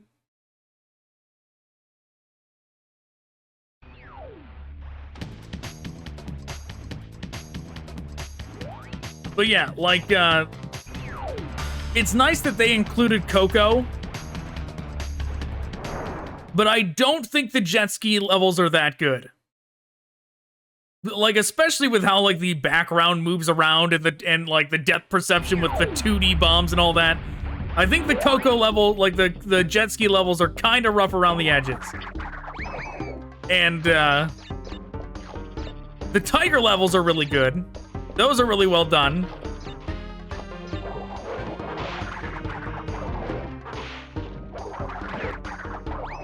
But how many did we get? Did we only get 2 of those? We should have got harder dino, running away from dino levels. If not, like, it'd be nice if there was like a throwback, like you got another boulder level, or a polar bear level, or something like that.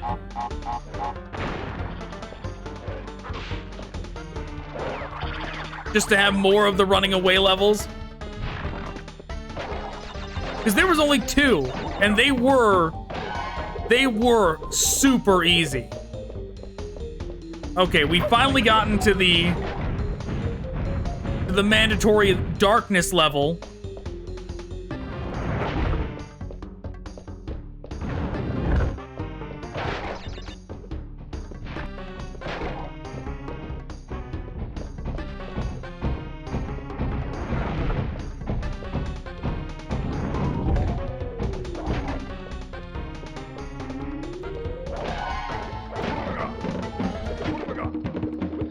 Wow, that's awful nice of them to just straight up give you 3 just like that.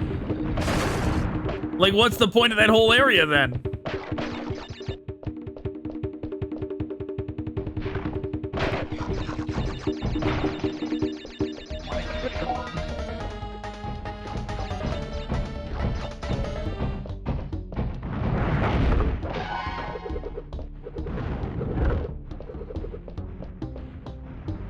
Not going for the bonus.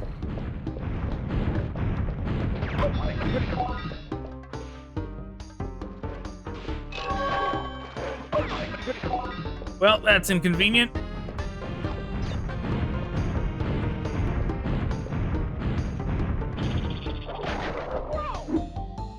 Well, don't know why I died there. I was spinning, but I guess the spin ended right at the hitbox or something. Game really tried to betray me there.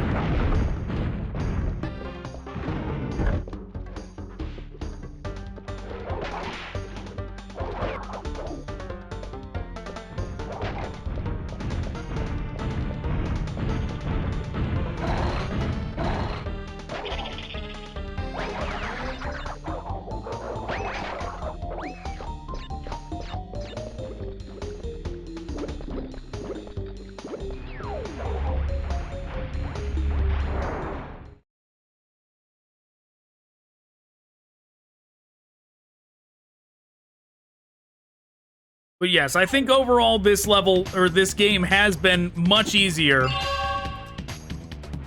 Like, in hindsight, if I'm not counting the driving levels, because those were that was not fair that they put those in front of child me, right?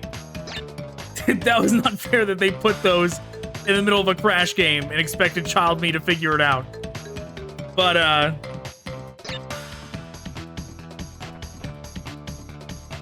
the rest of the levels are much, like, I feel like this is like a very easy Crash game.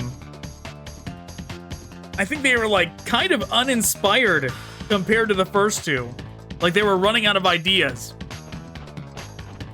So they decided to throw in a bunch of gimmicks like they did. Which I think my favorite gimmick of it was the insane Star Fox battle that was randomly in it.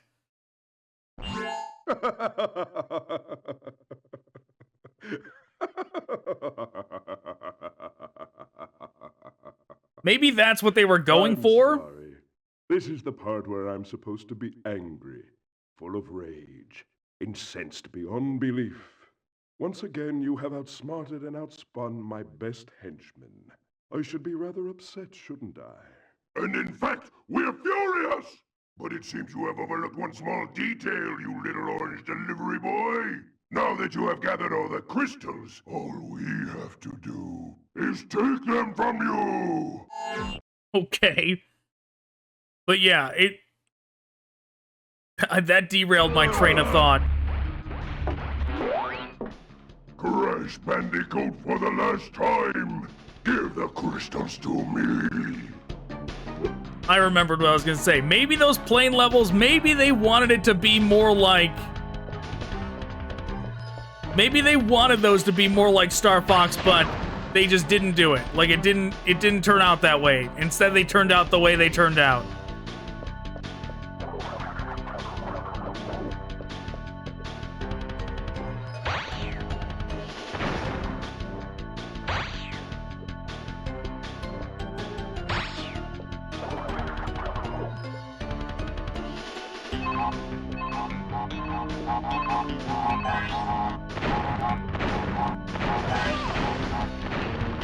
Maybe I did get to this. I kind of remember this.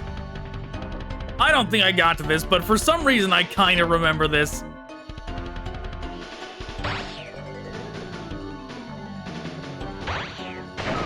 I do know in terms of a boss fight, this is pretty whack. This is a very goofy design.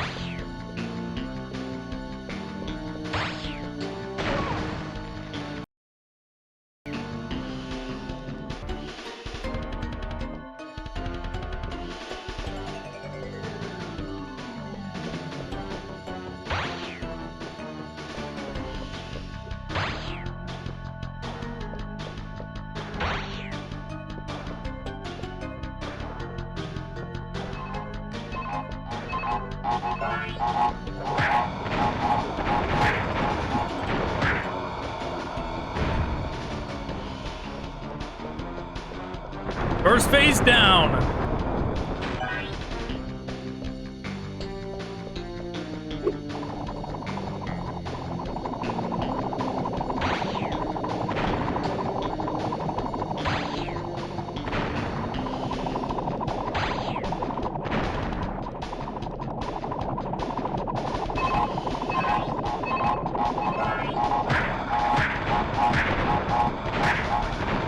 Second phase down.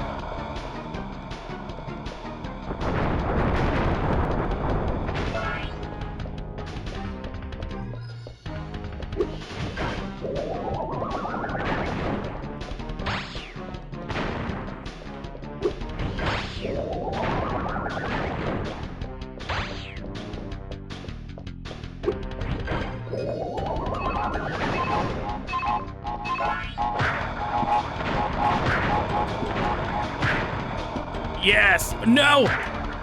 There we go. Yes, it's over. It's over! Speed shoes. To run faster, hold down R2 button while running.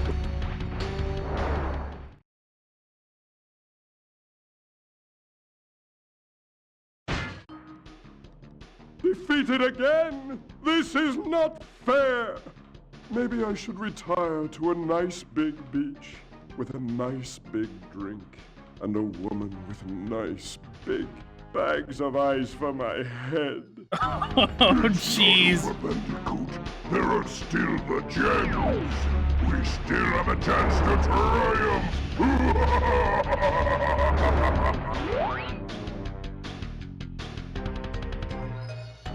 Is that implying that there was like a big secret boss fight if I was to get all the gems?